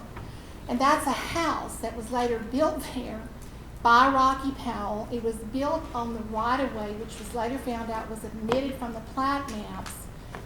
And so it's actually built and sits on the right-of-way to that road. So you've got a really convoluted mess that goes back over a period of, as Mr. Bubba knows, 20 or 25 years. So what we're asking tonight is, can the council make a determination through the parish attorney's office and the planning and development department, or whatever is needed, on who actually owns the street and has the responsibility of maintaining it? Because it is not being maintained. We are crippled in that it's driving down the property values of the rest of our subdivision. You can see some pictures there of how bad, picture number 6, you can see how bad the condition of the road has become. And we are trying to patch this with volunteers, and Mr. Harris knows this. We get out there, we go to AAA, we rent a roller or compactor, we rent a trailer, we put 2,000 pounds of asphalt on it, and we get a bunch of volunteer men from the subdivision, 3 of them are right here, and we get out there and we try to patch the street. But So it's a question of ownership, Mr. Chairman? I is that need it? the ownership determined, and we have spent thousands of dollars with Elliott Atkinson just trying to tie the subdivision together in one HOA because of the way the filings were done and because the architectural committee had never signed authority of the development over to the HOA. So we've gone through the hoops, we are nailed down solid, and we've got an ironclad incorporated HOA operating now. And if you look at all the green streets inside the map that you're looking at, you'll see these are the private streets that we have to maintain within the subdivision. We're not asking you to help us with that. We know that we all bought houses in a subdivision with private streets. We're going to try to go back and deal with Plaquemine Bank because we feel they had it mortgaged at one time and try to get some assistance from them. However, in the meanwhile, it's too high of a burden to place on 68 lot owners that take care of all the green streets that you see and then have to try to maintain this road, which we feel the right thing would be for the parish to take it in. Now, everybody wants help, and we are strictly asking for your help. I don't know, Go ahead, Mr. Wells. Go ahead. we had an engineer to go out and look at things like that, and he never got back with me on it. Did he ever get back with y'all? No, sir, but Mr. Baba, he was looking at the entire circumstance. He was looking at the entire subdivision proper, Yeah. as well as the Blue Road, which is outside the subdivision proper. So, since then, I mean, we've had attorneys look at it. We've got an attorney that is looking into the streets inside the subdivision. As Murray explained, when Plaquemine Bank did the foreclosure, somehow, even though they had financed 100% of everything in there, including the streets, to Rocky Powell, they somehow got a judge to sign off on a less than accept on the streets. What? They claim no ownership. So you know what? When we formed an HOA and had to go out and put $1 million general liability policy on the lakes, $1 million umbrella, and we did a directors and officers policy, we couldn't find anybody. It took us 2 months to find somebody to insure the streets. And because we didn't own them. We don't own them. The bank did a quick claim deed giving us back the lakes and the common properties and formed the HOA, which we did. We jumped through all those hoops. But they said they didn't own the streets. So who owns the streets? I think what we need to do here is get the parish attorney to look into it and see who Please. owns that, because at this time, until we know that, you almost can't really take action on it, because it could be somebody else's property, you know, All that right. we're not aware of. So I think that's exactly what we need to do, if you recommended Yes, it. sir. Let me just say this again. We're asking you for help only on the Blue Road. We're going to take a different direction with the Very streets. clear, very good color code. Got it. Chris took Chris took a good meeting to miss, didn't he? Sounds like it. Yeah. Listen, I've got a question. Go ahead, Randy. I apologize. How long is the road, the Blue Road? It's well, if you deduct the amount in where the 3 lines are that was taken back by the Department of Education, I think it's about 1,200 feet. You've got about 500 feet on the bottom blue line and about another 700 to 750 feet that I passes personally in front think of it's you. the parish's responsibility to maintain those streets. I personally do. We're gonna. And that's a good possibility, but we need to check and see who owns it first. Yeah. I don't know, but what the Cubans still own it, for I don't God's know. sake. Rocky Powell just did things. Yeah. And whoever owns the property is gonna have to give the right of way over in That's order right. for us to maintain. So we got a little homework to do before we do It's gotta anything. meet the And I want to give Mr. Sam, and maybe he can go out and talk to Demco, because they're the ones that tore up the front part of the road. And they did repair it, and I did speak with them. I spoke with someone. I tried to reach the successor of Mr. Viernick, who is a Mr. Locklear. No return phone call. I've tried to reach Phil Zito, who was the right-of-way, the person over the right-of-way department for Demco at the time it was built. They don't want to give me an answer. They're not going to give me an answer. Mr. Chairman? But it's a possibility that Rocky Powell, if he did in fact own the Blue Road, if he did, it's a possibility that he gave them the right of usage, but they should share in the responsibility of the maintenance if the parish cannot take it. I agree with that.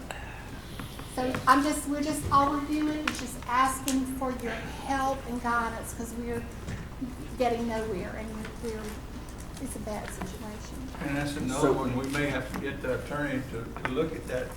Do we need The a Blue Road? Yeah.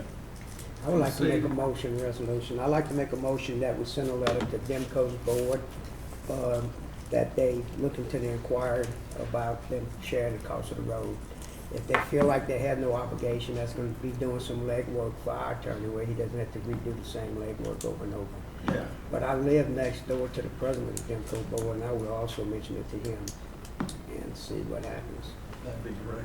But here's just one more thing. All right, imagine now we're out there in which we have a workday plan for the one person. We're out there and we're working on a road that we cannot insure, that we do not know if we own or not. For all we know, the heirs of Rocky Powell and Ken Lawrence may own the street. Here we are out there working on it to keep the road passable, so we don't have to put barricades up or have lawsuits that are going to ensue because of the condition of the road. What if we get hurt? Well, I'd like to say We're one gonna thing too. try to help, but we need to do a little homework Please. first, for Yeah, sure. well. If you start doing abstracting or you get the abstractors involved, Go good ahead, luck, Bob. because it's a big baby to rock. Yeah. The one thing I want to say, especially about the HOA there, is they have been working hard, very hard.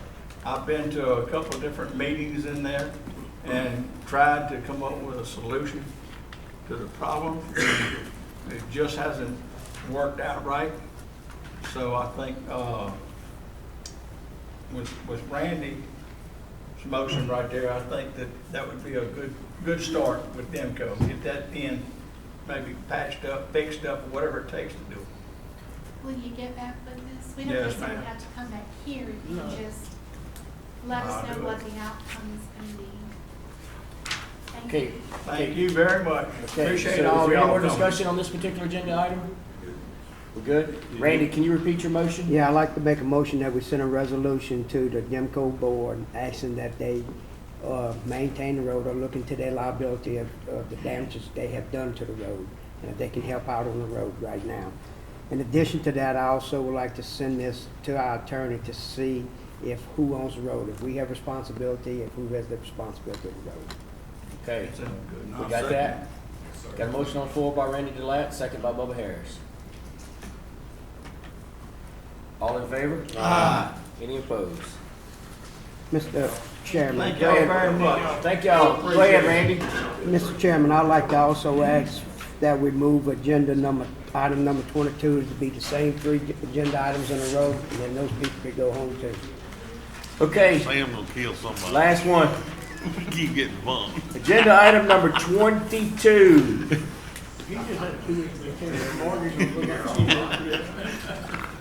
Morgan, you billing us about an hour to sit I have here? the floor, I like You billing us about an hour to sit here? Okay, good. Okay, She just makes us fellas. agenda item number 22. This is Riverscape subdivision added to the parish maintenance system road list. This is Mr. Randy Delat. Can I have the floor, Mr. Chairman? You got it, Mr. Randy. All right, guys, I'm gonna make a pitch, and it's gonna be a sincere pitch with facts, and you can vote your conscience. But so far, just keep in mind, we've been here an hour and a half, and we had citizen after citizen come here for help, and we ain't been able to help no one yet. Now it's time to break that record and start helping people. This road, this subdivision was in 2000, had a gate on it. It stayed up for 2 months. It got developed as a private subdivision. There's 4 roads in here, about 1.75 miles long, the 4 roads total. The people that live in this subdivision for the past 20 years have paid their taxes just like everybody else. Those people that live there have to come and get a building permit. They have to come get a sewer permit. They have to come get an address, put it on the building, put it on their mailbox. This road, school bus goes down this road, it's a public road. Barber service goes down this road. Mailman goes down this road. Law enforcement and even wildlife and fishery. There's a boat launch on this road. When there's emergencies on Lake Maulepard, if you don't have a helicopter, you got to get there by boat. So that's the easier place for them to launch and get there. This road is, these people have been penalized because of the previous council in 2000, not because of their fault. The guy that developed this road, after 2 months, he left with the money and left everybody manning for themselves. 3/4 of the road is asphalt. The other part of it is limestone. I'm not gonna lie to you, the road is full of potholes right now. Somebody went in there for about 4 hours and they can do them guys some good, filling the potholes up. The grader needs to be great again. They have done this in the past, probably since 2002. Every time when the school bus came turn around or the garbage truck came or the mail came deliver, there's been that material put on the road, there's been asphalt, pothole patching on the road. All of these things, in my opinion, qualify the road to be a parish road. Those guys, in addition to needing our help, have another standard that they have to go by. Based on a 2009 resolution that was passed, there's a criteria based on how we bring roads in. And that 2009 council thought that was a good idea to do those things. But I'm going to tell you what happens to us that people don't know about. If you live in a rural area and you don't live in a town,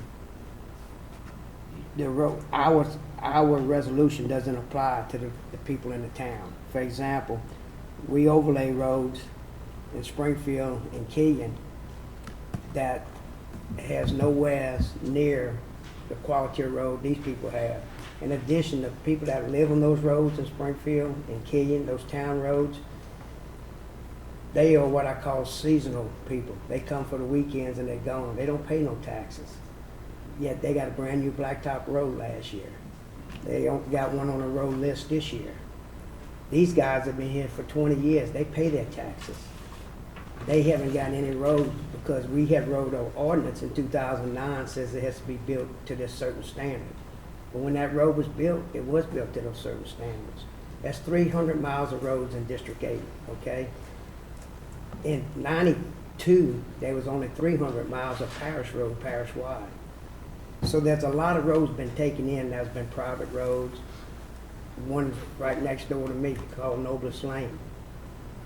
The councilman at that time had one house on it that says we're gonna blacktop that road as a driveway. I see it all over in the parish, I see it all over my district. To penalize these guys and say we're not gonna take your road in just because we wanna play God or we wanna pick and choose who we're gonna take in. We should provide services to people. They paid their money. We should give them a service. In 1924, when the police jury was, when they become the form of government, the police jury was organized to dig ditches and build roads. We lucky, we don't have to build a road. We just gotta maintain it. Now, we got, in the rural areas, you don't have developers come in and say, okay, we're gonna develop this road for these 3 houses or these 4 houses. We don't have that. So that road, that ordinance that we have now is good if you had developers that did that and stand by that. I'm asking that we ask a waiver, we get a waiver for that and get those roads taken in. And to me, that is the right thing to do and I feel like, and I got some notes, I want to speak on them before I left.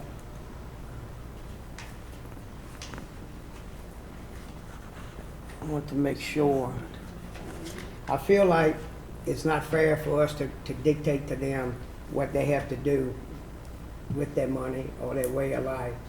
Yet, when we come down there, we can provide these services to not only them, to everybody else that needs services. We shouldn't pick and choose and say we don't have to do it. We just, not calling a name, but we just did that at the last meeting. We took a road extension, and that was a private road at one time. That they extended the road. I just think it's not fair that these people of a law that was made in 2009 saying that they shouldn't take the road in. I'm asking y'all, I'm pleading with y'all guys. I'm saying let's do the right thing. Let's help people for once. Let's help them. And let's take this road in. Please, guys, let's take the road in. Please don't. Okay, so, Please don't. is there anybody, you want to get the audience first, or you want to? Okay, anybody from the audience would like to discuss this agenda item? Come on up, raise your hand first, the gentleman in the green shirt. If we can, let's just come up one at a time. You're welcome to stand back there and hang out. Good evening. My name is Mike Weir. I'm the secretary or the treasurer of the Riverscape at Clio HOA Association. I don't know if everybody's familiar with Riverscape, but it was initially developed to be similar to some of the like watercolor and Destin and that type of thing. They're all stick-built houses. We don't have any mobile homes. The front half of it was blacktop, but it was built to those standards. We took over the board that I'm currently on. We took over a couple of years ago and have been trying to improve it. And what we've gotten down to is we're bringing in limestone right now to overlay the blacktop that's just crumbling away. And we've had some success with the main road going through, but we don't have a whole lot of money. And so we're doing the best we can with what little resources we have. Now, we've only developed about maybe a third to just shy of a half of the lots. And the houses, most of them are on the canal. And you know, we pay taxes on those lots, but the problem is we've got some lots there that people won't build on because of the roads. And until we improve the quality of the roads, you know, if we don't get anybody to build any houses, we're just going to be paying what little taxes we have on a vacant lot. And so I think we can help each other out, and that if we can improve the roads, we could get more people building in there, and we'll improve the tax base. So that's what I have to say. Okay, is there anybody else that would like? Appreciate you very much. Randy, does that road come out, is that where Bull Run comes out? Right, that's right, okay. Yeah. Yeah, with the pink and the blue and the different colors. Is anybody else who want to talk about it? Go ahead, come on.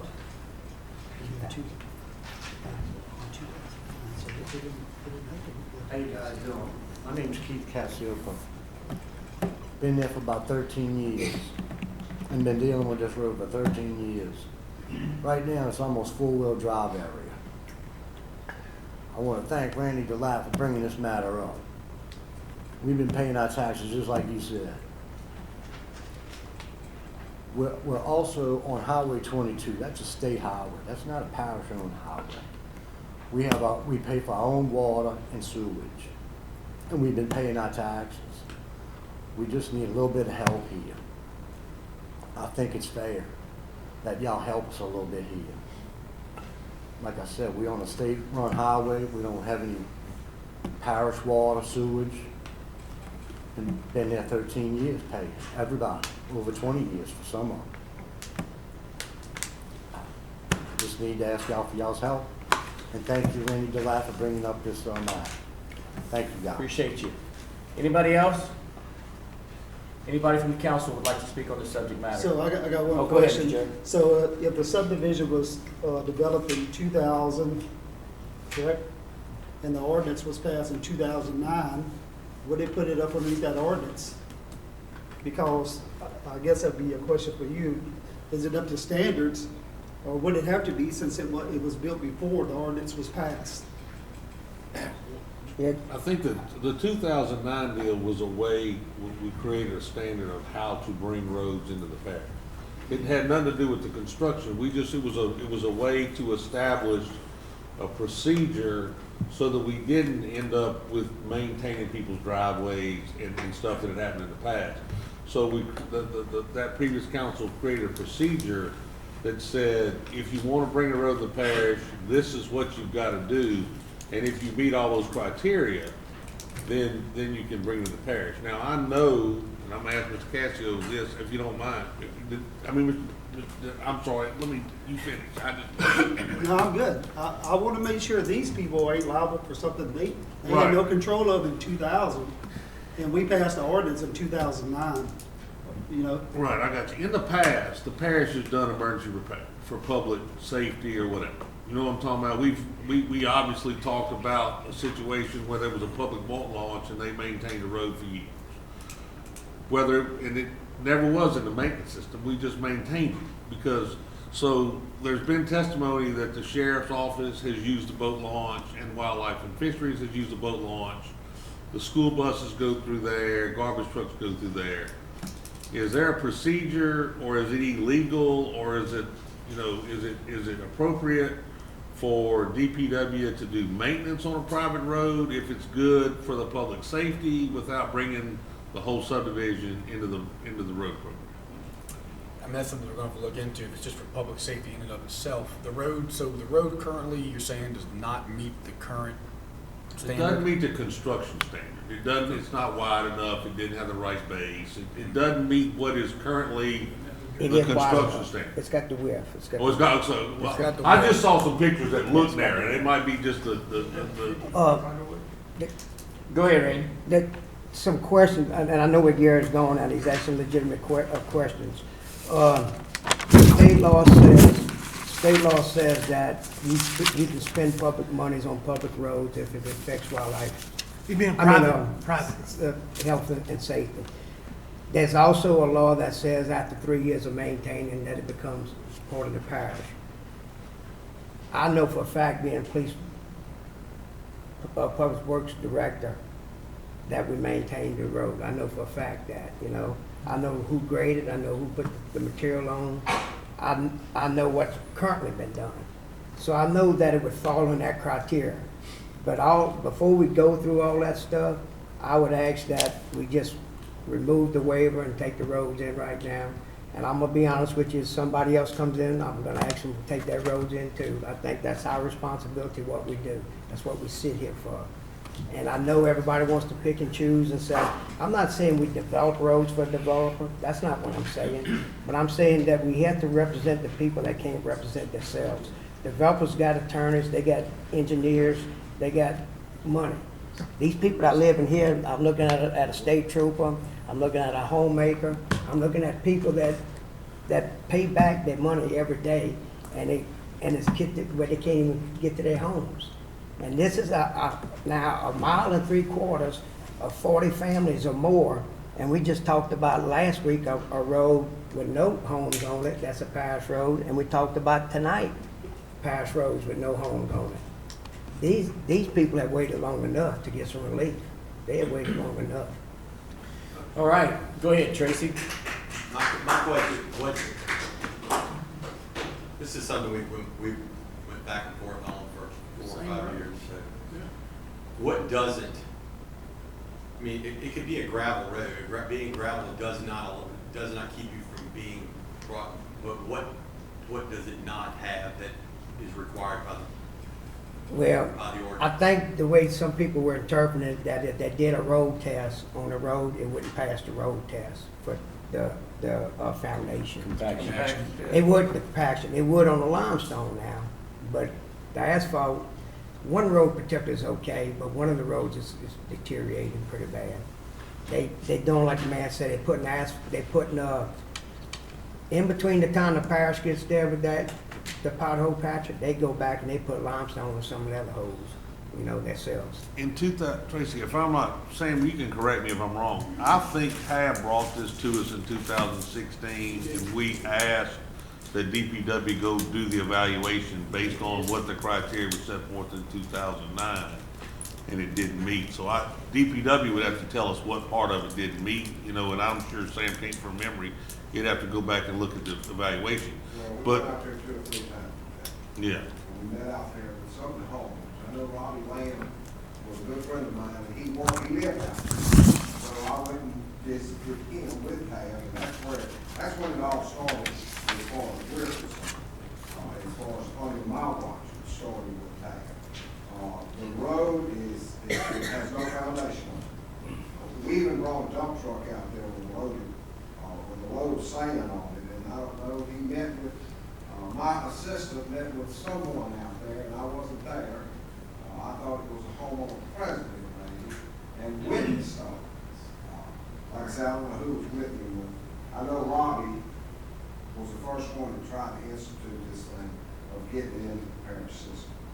And I didn't really see anything wrong with it as far as width, length. I don't know who made me stop and died as far as grading it and potholing it. I know I don't think it on my watch that's happened. Sir? Oh, it won't be. Excuse my, I can't. But anyway, I'm just saying, when we brought the truck out there, the foundation up underneath the asphalt failed. It moved all around. Right, you did. That would be the only concern I think you would have with those. February the 24th, Mr. Chairman, the parish president was in favor of doing this, and he reiterated to me tonight before he left, he still was in favor of this project. He said he has tried several times and the council has kept him from doing it. And Okay, so is that a motion on the floor, Randy, to accept this into the parish maintenance Yes, it system? is. Now, keep in mind, just because we accept it into the parish maintenance system, doesn't mean we go overlay it tomorrow morning. You know, it just. It's not means even that on the you list. It's not. Maintain it, and it could be added to the priority list, you know, but that's gotta go through a score system and all this kind of stuff. This is to take it into the parish maintenance system and maintain the road. Is that correct, Mr. That's Randy? correct. Okay, so Jeff Ard's got something to say. I mean, it's obvious we have a lot of roads like this. I got a road in my district that I've had people call me crying off of Mackin Road. I think there's probably 20, 30 houses on that road. The last house that built there, the concrete trucks went through there and people couldn't get their cars and their homes no more. And I looked at everything I could to do this, and there was nothing I could do. If we having this much of a problem, we need to change the criteria. Correct. We need to send the criteria to the ordinance committee, let them look into it before we deny another project. That's right. I like that, Jeff Ard. That's good Every- stuff. All right, let's go with Tracy. Let's not get out of order here. No, I'll defer to Mr. Gillette. Go ahead. Okay, Mr. Lapp. In 2004, we did the same thing that Jeff Orr was talking about, and that's when we had the big capital overlay program, and we blacktop every road, and we probably took in 75, 80 roads, and we knew we didn't blacktop them then, that was problems that was gonna have. We sold every grader we had after that. We didn't have a grader. Now we're buying the graders back again, because now we have gravel roads. That is one of the functions of the parish council, is to maintain roads and dig ditches. Okay. That's one of the functions. Go ahead, Scooter King. But the issue is not private roads. And that's what the problem is, because I've got some in my district that's got $500,000 houses on them. And we're lucky if we can get it graded once a year with a courtesy grade. I just think that we shouldn't take public money to increase the value of someone else's property because they bought on a private road. Okay, hey, can I answer that, sir? Yes, sir. Okay, that was why I made this is a public road, just like most roads are public. When you have mail service, garbage service, and we tell them they got to have this, we tell them they got to use this provider, sewer, when we tell them all this stuff, when we tell it, the state says you got to send your kids to school, and law enforcement says that we're going to protect your children, those are public roads. And the state law, the revised statute is very clear on that. That's their money that we spend, not our money. And their money needs to go back to them. Well, my road is the same. Okay, go ahead. There's 14 Go ahead.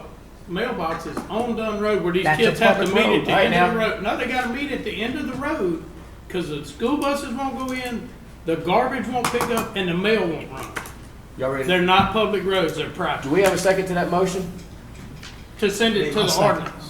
What's the No, motion? the motion is to accept it into the parish maintenance system. Go ahead, Tracy. What I would say is, at one point, we discussed creating two subsets. A subset? A Yeah. subset. Well, then we need ordinance. And I do think we need an ordinance to create a subset for different types of roads in order to bring them in. Be okay with I'm that. not, as the ordinance is written now, I'm Can't be in gonna, favor. I can't be in favor of it, but I want to help you.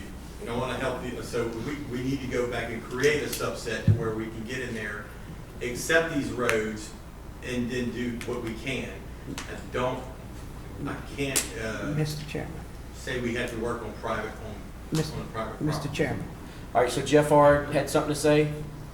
Yeah, but because I want to help the people here and in my district, And mine. I don't want to see this fail.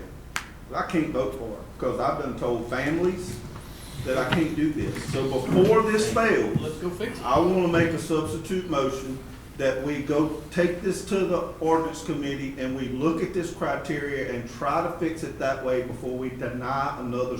And I'll say, Hold on, everybody. Okay, so finish, Jeff? Did you finish? Yes. Okay, Wait. so we have a let me try to get this right. You can correct me if I don't get it right. No. Okay, so we got a substitute motion on the floor by Jeff Ard to send this item to the ordinance committee to rewrite the criteria for accepting roads into the parish maintenance system. Mr. Chairman. Okay? And we got a second by Tracy Ard. Tracy Gerlin. Tracy. That's just, you got it right. That's close. You got it right. All right, order in the court. Wait. Order in the You got court. that. Tracy, All right, let's go, Randy DeLapp. Randy DeLapp. He had a good he had a good point, but listen, the ordinance was not changed for the 3 classifications of roads. So there is a way to accept it, and I'm saying we should accept them all. That's Class A roads, Class B roads, Class C roads. Those are still in the ordinance right now. So if you go back to the ordinance committee, all you can do is make classifications. You already had those 3 classifications of roads in there to accept the roads. Okay, good point. Okay, so there's a motion on the floor and there's a second. Is there any discussion from the audience? Can I ask Jeff a question? All right, go ahead, Gary. We're just about to vote. Well, Jeff, can we amend your deal a little bit I'm all for sending this to the ordinance committee and working on it, but at the same time, can we ask Mr. Cassio to evaluate whether the parish could give them some relief now with some maintenance for public safety while we are addressing this in the ordinance committee? Well, we can do a courtesy grade, huh? They need, Like Randy said, 3/4 of it's asphalt. yes. Okay, so you don't think we could help them without, well, you don't think we'd help them with a grade, and we definitely can't put assets on it, so. Okay, so Scooter King's got something to say. so Mr. Sam, could we do the same thing that we did on my boulevard at Dixon Jones? Get rid of that asphalt so y'all can grade it and get these potholes fixed for these people. Cause I got one that goes to 7 businesses and can't get it fixed. I'm not holding you from doing that. I'm not stopping you from doing that. But the ordinance says we can. All right, now. I don't see that ordinance. Okay, that's a good point. That's a good point. All right, so hold on, y'all. I gotta ask a question for the attorney. Okay. All right. So Randy made a motion to accept us into the parish maintenance system, right? Right. He made a counter motion to take this, or substitute motion to take this to the ordinance committee. Okay? Now, that to me doesn't really contradict or stop that motion. This is kind of like in addition to whatever that motion is decided. Am I right about that? So can we, so it kills his motion? I think it would substitute it at this point, because if We could do both. Hold on, let him answer the question. Because who made the motion? Mr. Ard.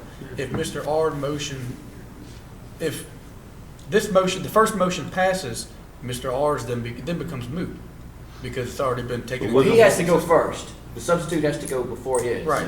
And so if Mr. Ard's passes, this one becomes same moot. thing. If his passes, his will then become moot. What if you're in favor of both of the ideas?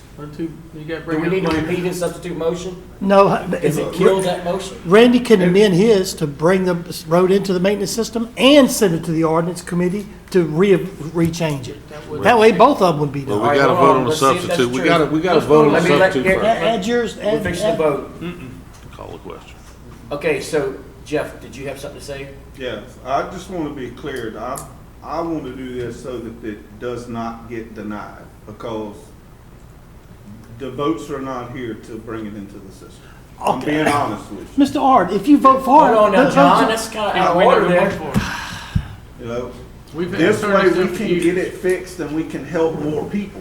I do not know why we would deny the people. I could not come up with an excuse or reason to deny them people. Okay, so I think it's time to vote on this. Okay. Okay, so. Okay, well, We've got a lot of agenda items to cover tonight.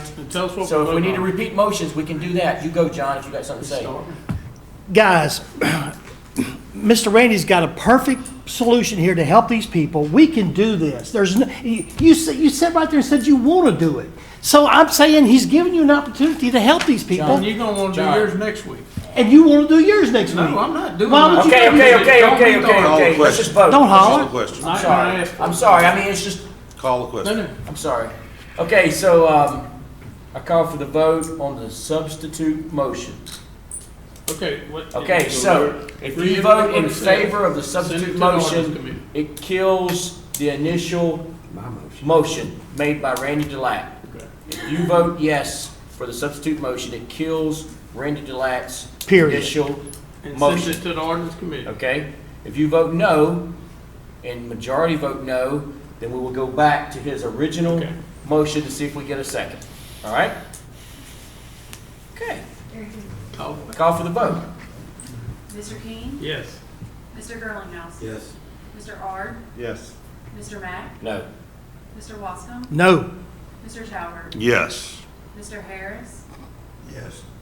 Mr. McMorris? No. Mr. Delat? No. Okay. So it goes to That ordinance motion committee. carries, So we don't vote on the other. and we don't vote on the other. Move So on we to go next on one. to We the next will agenda try and item. fix that so that Then all we of fix these it, can then be we bring it fixed back in that, in here. in the proper manner. Okay. What was the vote? What was the vote? Agenda item number, do we need to take a little potty break, or are we ready to roll? 1, 2, 3, 4, 5-4? 5. 5-4. 5-4 was the vote? Do we need to take a recess, guys? I'm asking No, y'all. let's It's y'all's roll, let's decision. roll. If somebody got it Let's done, roll? let's Yeah. roll. All right. Agenda item number 13, Planning commission. Planning Commission. Agenda item 13A, this is North Shore Concrete Products, preliminary plat. Mr. Sam DiGeronimo will probably might discuss a have- little bit, but Might have to give some icy hot tea move after sitting there that long. Sam's gonna be mad as fuck. Say it again? It's 9 o'clock. Geralamo. I'll tell you, Carl. Dralamo. DiGirolamo. DiGirolamo. Okay, guys. 4 first years. on the agenda is a commercial development. This is in Mr. Shane Mack's district. North Shore Concrete Products. It's off of James Chapel. It's a recommendation of the Livingston Parish Planning Commission to approve the preliminary site plan for the North Shore Concrete Product.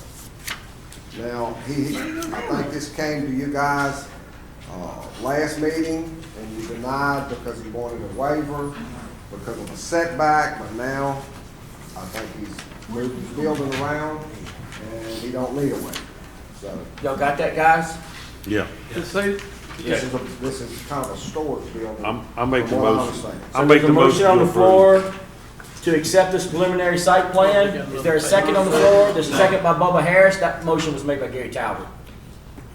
Okay, is there any discussion from the audience? Any from the council? All in favor? Aye. Any opposed? Agenda item 13B. Okay. Next on the agenda is a servitude revocation. This is from Mr. John Cooper Ford.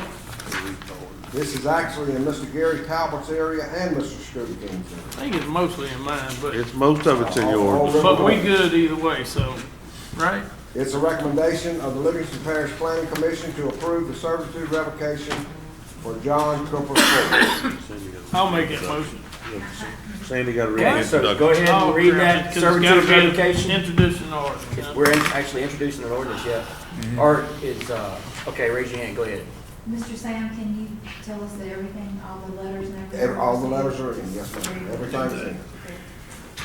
Are you reading? Yep. Good Lord.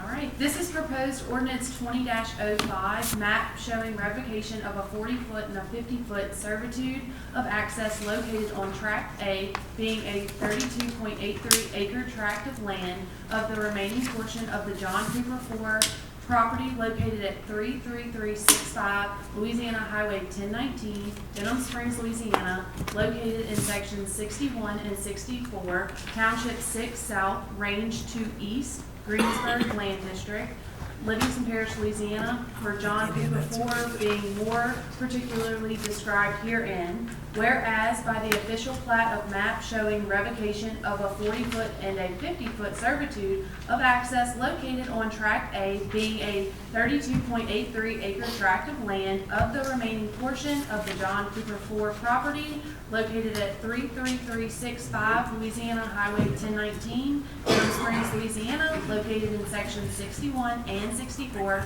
Township 6 South, Range 2 East, Greensburg Land District, Livingston Parish, Louisiana, for John Cooper 4. The public hearing will be held on Thursday, March 26th at 6 p.m. Thank you very much. Good job. Nice. Okay. Any discussion from the audience on this particular agenda item? Any from the council? I'll second Is there a motion on the floor Scooter, and I'll second it. to introduce this ordinance to revoke this servitude? There was a motion by Gary Talbert. Did anybody second that? Scooter motion, and I second. Scooter Keen motion made And that I'm motion. second. Gary Talbert seconded that motion. All in favor? Aye. Anybody opposed? 13C. Next on your agenda is the multifamily development. This is in Mr. Gerald McMorris' district. Hammock Road Townhomes.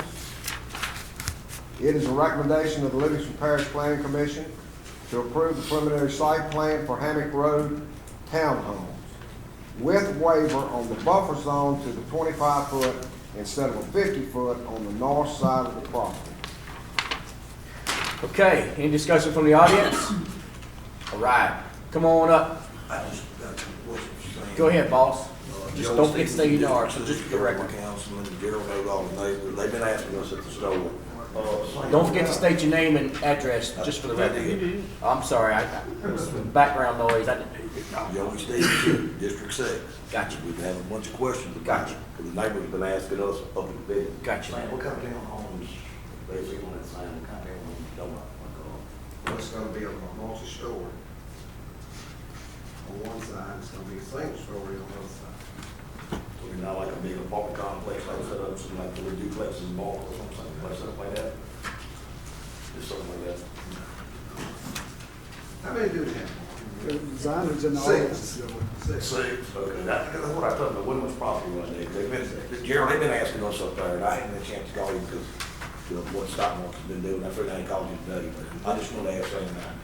Okay, is that everything? They've been asking about it. Is that answer all your questions? Yeah, I just was trying, if they. That sounds good. All right, is there anybody else that would like to talk about this particular agenda item? Anybody from the council? Tracy, Yes, you would like to talk about it? I would. Mr. McMorris, are you okay with the waiver? Yes, I'm okay with the waiver, but I talked to you about this already, and I'm glad you cleared that up on the building part. So I am okay with the waiver of the. You want it? That's it? Okay, that's all I got. Is the waiver because they're gonna go 2-story and 2-story normally requires 50-foot buffer, is that the reason? Mr. Macklin can answer that question for That's us. correct. Actually, this rental property, and there's the rental property to the north side of it, that the same owner owns, so you. Okay, I got you. I think we've done this before. I think that's easy then, yeah. Okay, all right, so, has anybody else got anything to say about this? I made the motion to accept this. Got a motion on the floor by Gerald McMorris to accept this preliminary plat. Second. Second by Bubba Harris. All in favor? Aye. Any opposed? No? 13D. Okay, next is the subdivision with improvements. This is in Mr. Gary Talbot's district, Cove at Oak Hills. It's a recommendation of the Livingston Parish Planning Commission to approve the revised preliminary plat for the Cove at Oak Hills.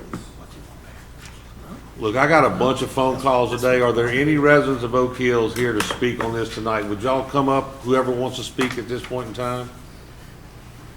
Please? I'm sorry, Shane. You did a good job at that. Make a motion, we change chairs. I'm just here, I'm all for building some more houses in there, but we need another road. We've got one road in and out of there. And I remember during the flood, I'm trapped. I live back behind the bridge. I have no problems with that bridge. You can take as many concrete trucks on it, I don't care. But I was trapped back there. I couldn't get out. There's another Frankie Moore. And I live in the filing before the last filing, so, and I lived in one of the rent houses before they built the second to last filings. I love the neighborhood. It's a great neighborhood, but we need another entrance out there. Miss Frankie, the one thing about this development is it's gonna tie into Rhonda Drive, which is the Brashears, and you're gonna have a rear exit onto Highway 1019. I heard that the last time, 2 years ago, when this was built the last filing. Well, this is the filing that was approved a while back and never finished, never done. So this is filing. Can we look at, is there a map? Yeah. Yeah, and I was trying to pull up to try to try to And I describe. live 3 miles back into this subdivision. Oh, look, I Takes me know. 10 minutes to get to my house. You'll just be after- much closer out of the I back. know, than I know. 10 Okay, so I y'all know, kinda, y'all we getting just- kinda, No, we good. Just emergency services. I mean, we've had fire trucks and everything block roads, and there's only so many that you can get in and out of there. I agree with her, but Gary is saying that what you're requesting is factual. So is that factual information that you just spoke? Yeah, of, Gary? I'm trying to. Okay, so you're gonna get your exit and interest. Look, Okay, he's showing so me. basically, I'm trying to pull the thing up. So basically, where this is, Where's the existing filings right now? Or is this is all new? This is all new right here? And okay, then I'm just, tell me where it's gonna go, because when you come down, where's Meadow Lane? I don't know where Brashear subdivision is. Where's okay, that? where Caraway Road comes out into Springfield on 1019, you know where Caraway comes out in Yes. 1019? Okay, that is the Brashears beside it. So if you go there to Rhonda Drive, and then this thing is gonna dead end into Rhonda Drive. So you can go from So I'm gonna be coming out on Caraway somewhere to Rhonda Drive? right by 1019. Okay. The Shears does go out like that. I just want one. I don't care where you Well, put it. it's gonna be there. I'll that's get where the it's, same that's where it's Okay, coming. That's where problem you're solved. coming from. You're Problem gonna get a solved. rear end. Thanks for coming. Is there anybody else?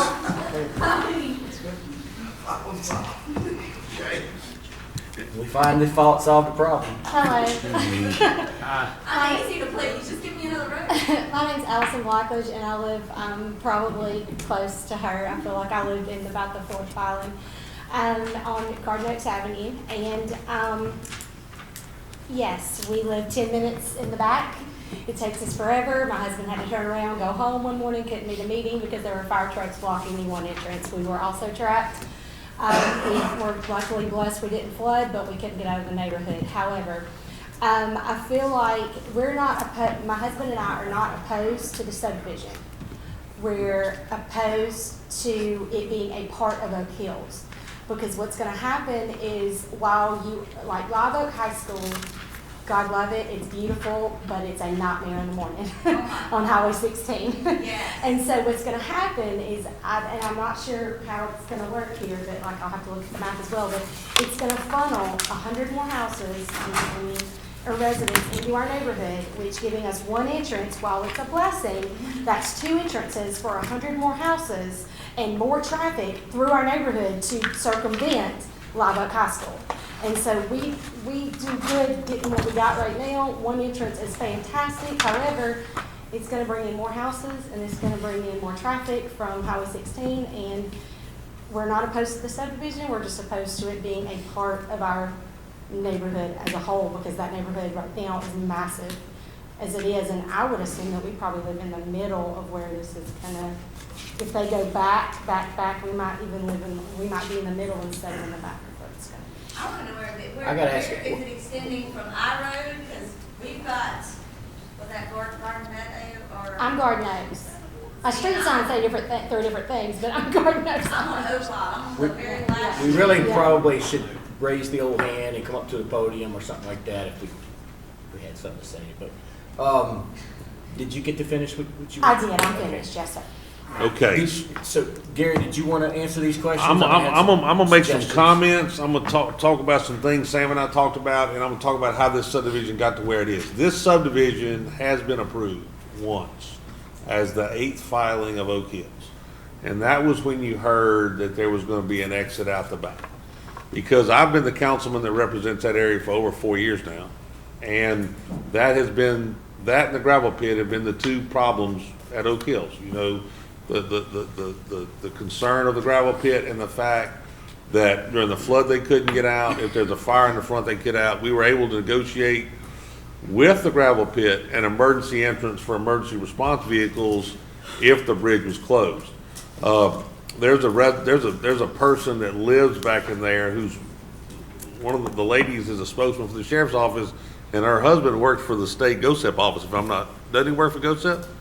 They had to fly a helicopter in for the flood to get them out Oh, because they were yeah, trapped I in read subdivision. that. So we're aware that there have been some issues with the one deal. We as a council have done some things to try to address that. We amended the subdivision ordinance to create connectivity so that areas like Oat Hills don't get built anymore with one street in and all these houses. So the only way this thing could be built was if they connected to another street to generate exit because of the number of houses that were in there already, plus the ones they were adding. So when this thing first came up, there was no opposition from Oak Hills. So I assume the reason there was no opposition because everybody was tickled that there was going to be another entrance.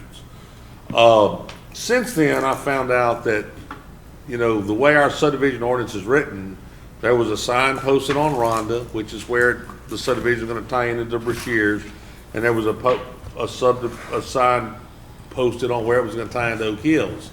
So I'm going to ask the ordinance committee that in the future to be in the subdivision ordinance, so that if we're going to add a filing to a subdivision or a subdivision through connectivity, that the sign get put at the entrance to the first filing so that everybody in the subdivision will know what's going on in the future.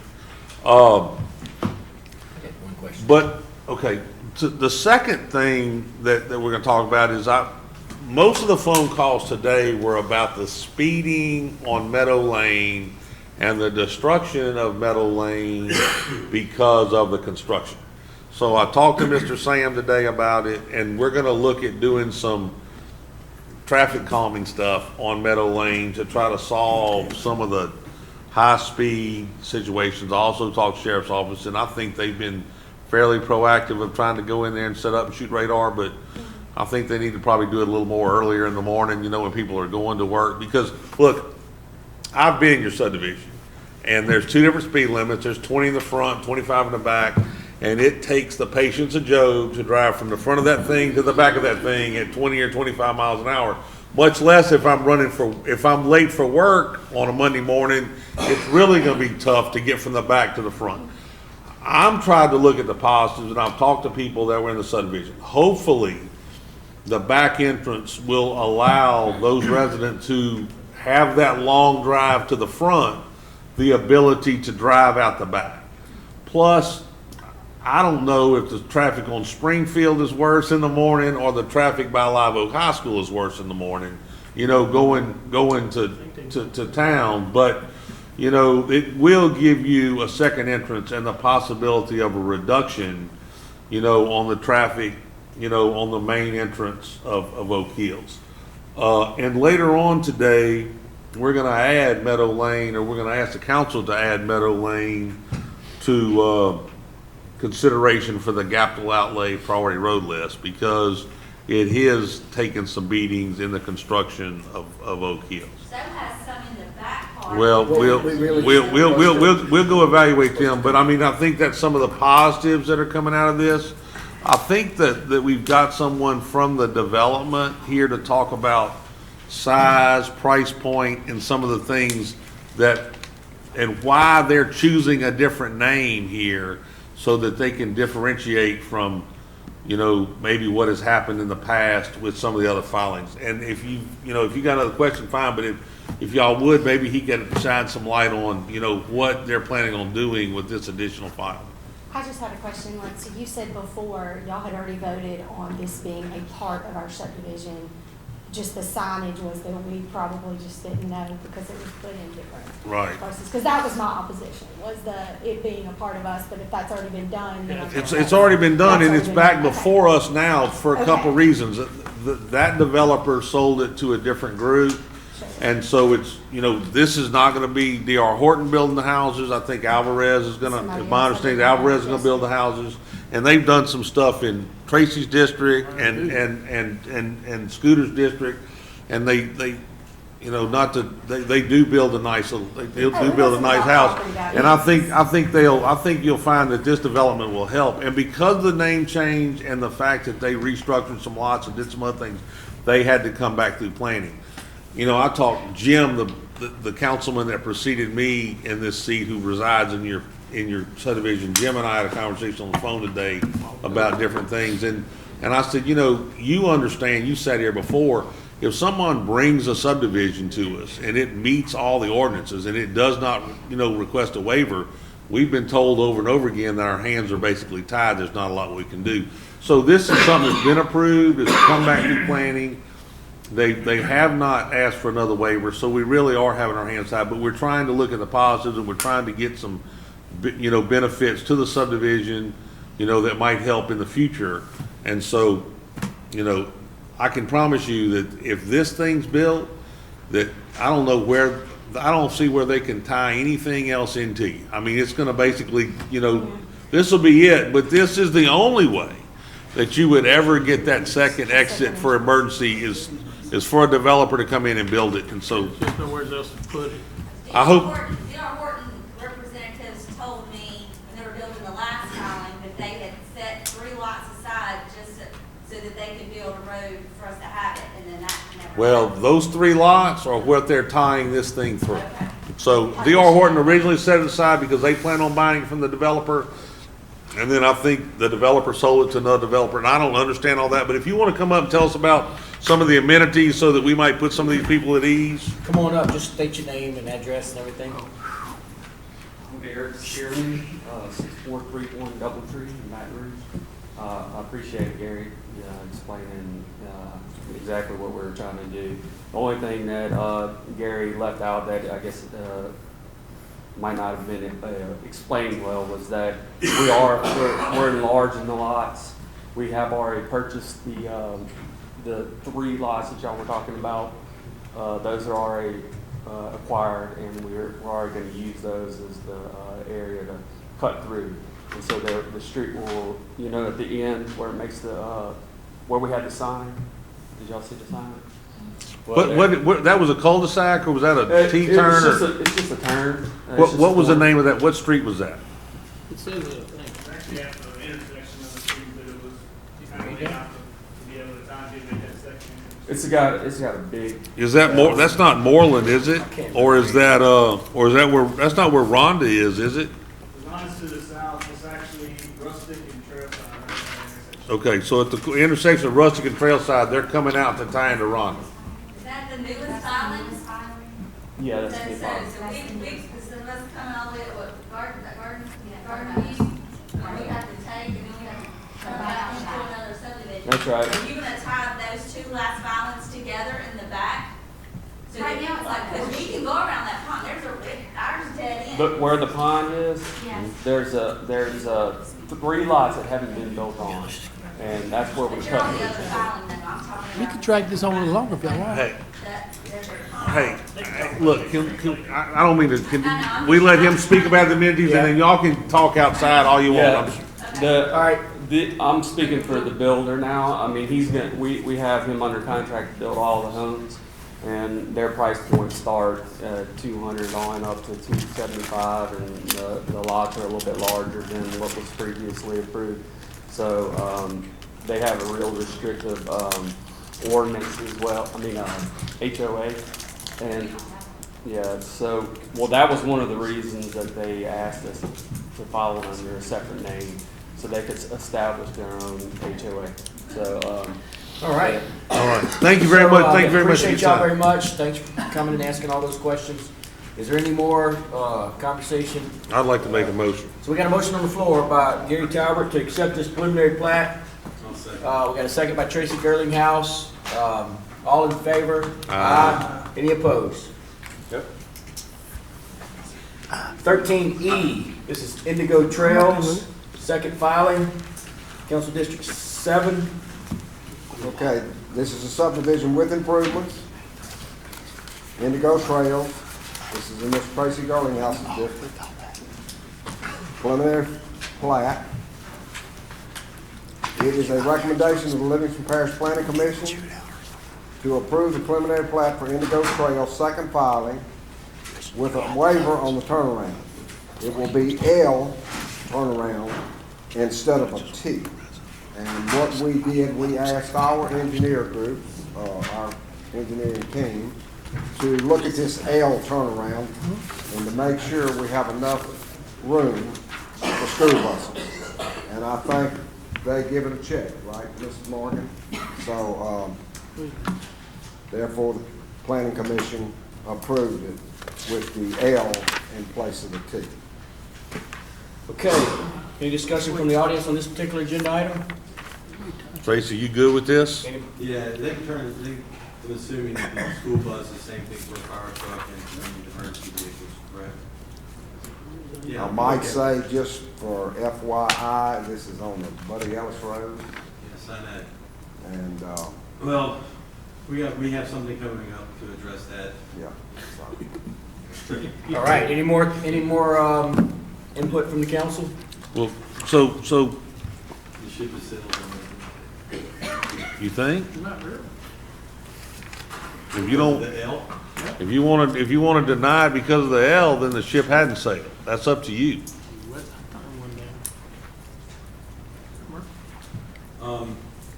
Or you want to think about it a couple weeks? I want to make a motion that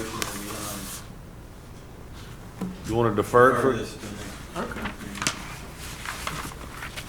Okay, Now, so we have a motion on the floor by Tracy Girlinghouse to defer this for 2 weeks until the next council meeting. Is there a second? Wait, you've got We're gonna, I think, Mr. Shane, if I may, go ahead. I was gonna get him after we see if we have a second. Jeff's got a second. Jeff got a second. Come on up and state your case here. I was just curious. My name's Stephen Wilson with Evans Graves Engineers. Curious what the why? No, I'm inclined to in the future date, I want to take a closer look at this. We're gonna take a closer look at Juban Road altogether. Buddy Elk. Buddy Ellis, I'm sorry. We're gonna take a stronger approach on, how we address building on Buddy Ellis going forward. But in this case, I do kind of want to look at this L turn and see how that works out. But, Yeah, the L turn is actually bigger than the required T turnaround. Is it, Morgan?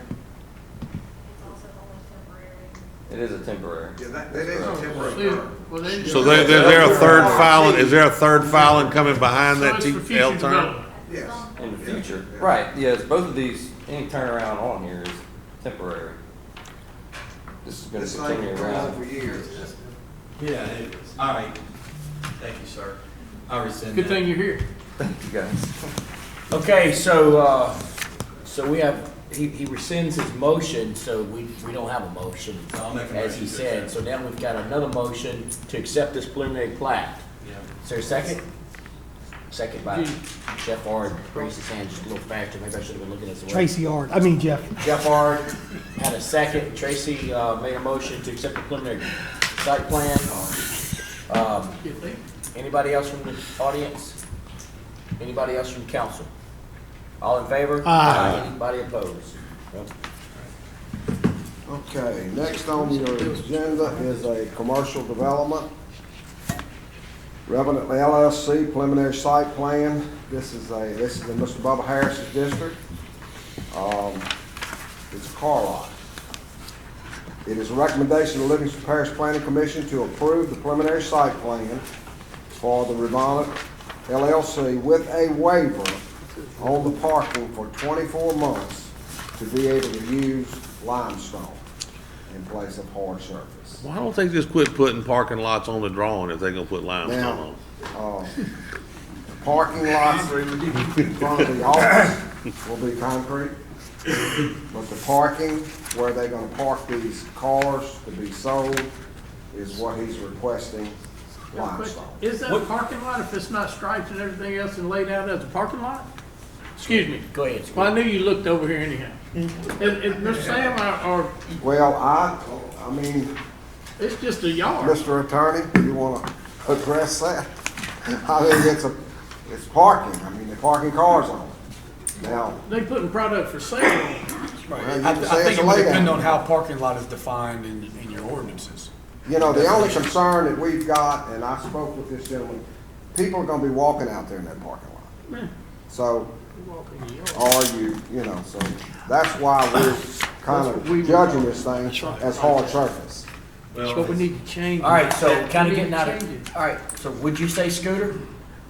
Sir? Did you say anything? I said what we need to do with this is one of those ordinances where we need to go and look into, send it to our committee and change it so we don't have to grant waivers on this.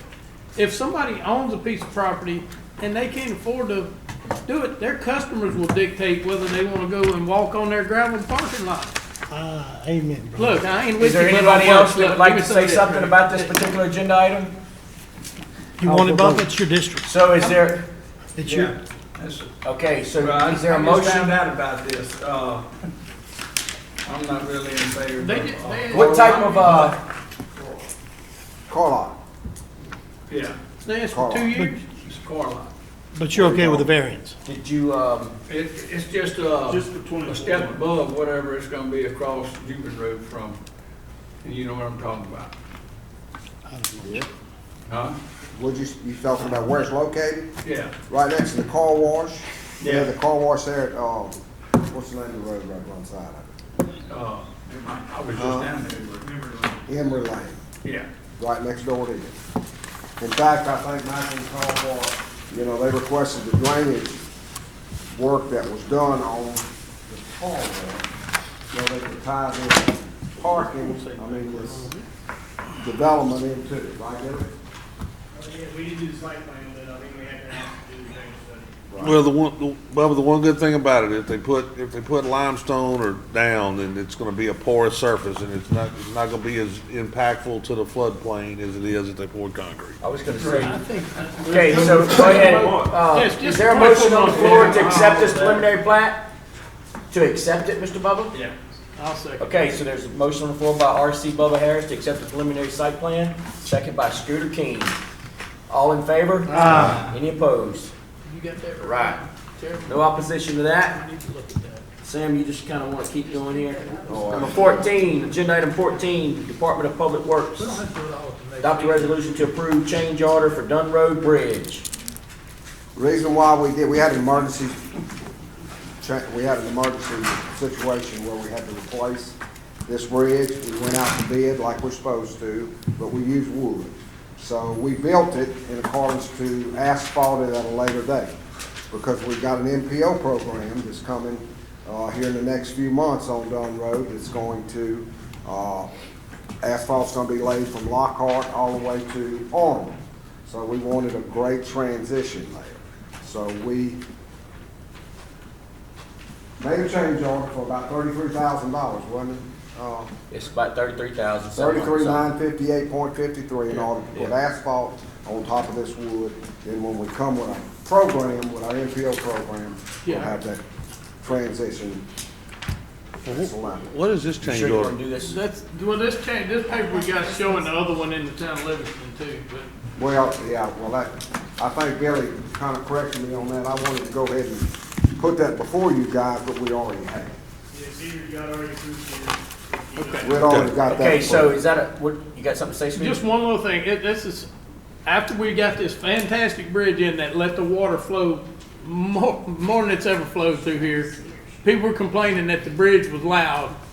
Because when you hitting that wooden bridge, it sounded like horses running, son. You could hear it all the way out at Lockhart. So I was getting calls, I was calling Mr. Sam.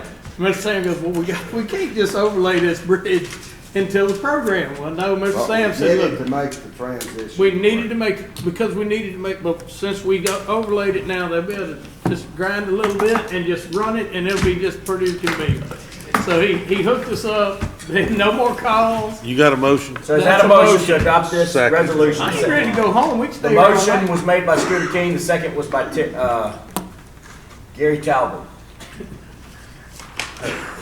Sam's like, can we move towards? All in favor? Any opposed? Okay, so I've got a recommendation, and we've moved a lot tonight, so I can't deny Gary's recommendation to move agenda item number 24. Well, I got somebody sitting in the audience, I just. Oh, okay. To next on the list. Okay? Where you going? Thank you, Agenda Sam. item, number 24, this is to approve putting a mobile home on Sherrill Drive as a family partition as long as the son resides there. This was put on the agenda by Mr. Gary Talbert. He'd like to have the floor and say a few words. Come on up, young man, and explain your stuff, please. Yeah, just don't forget to say who you are and where you live.